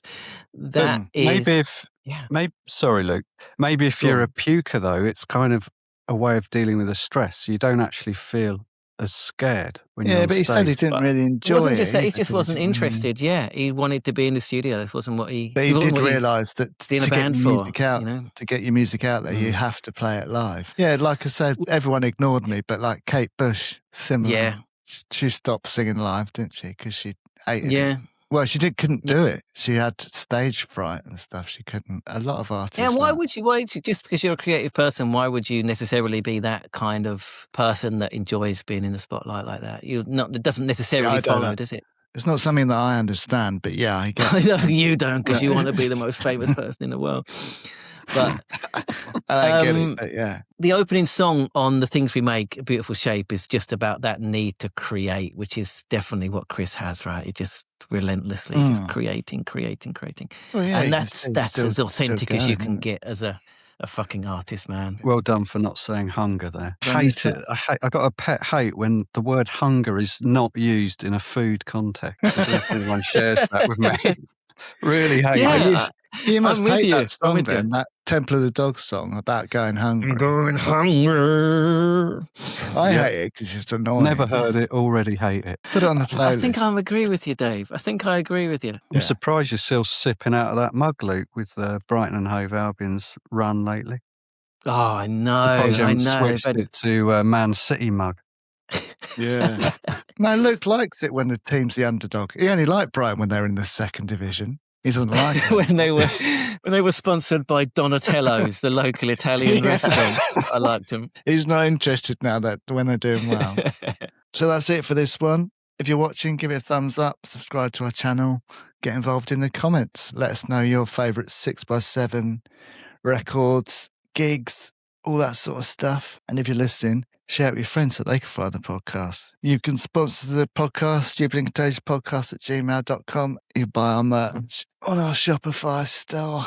If you're new to the podcast, welcome aboard. You've got lots to catch up on. If you're into your intense, loud guitar rock, we've had Dave Stuart from Mudhoney on.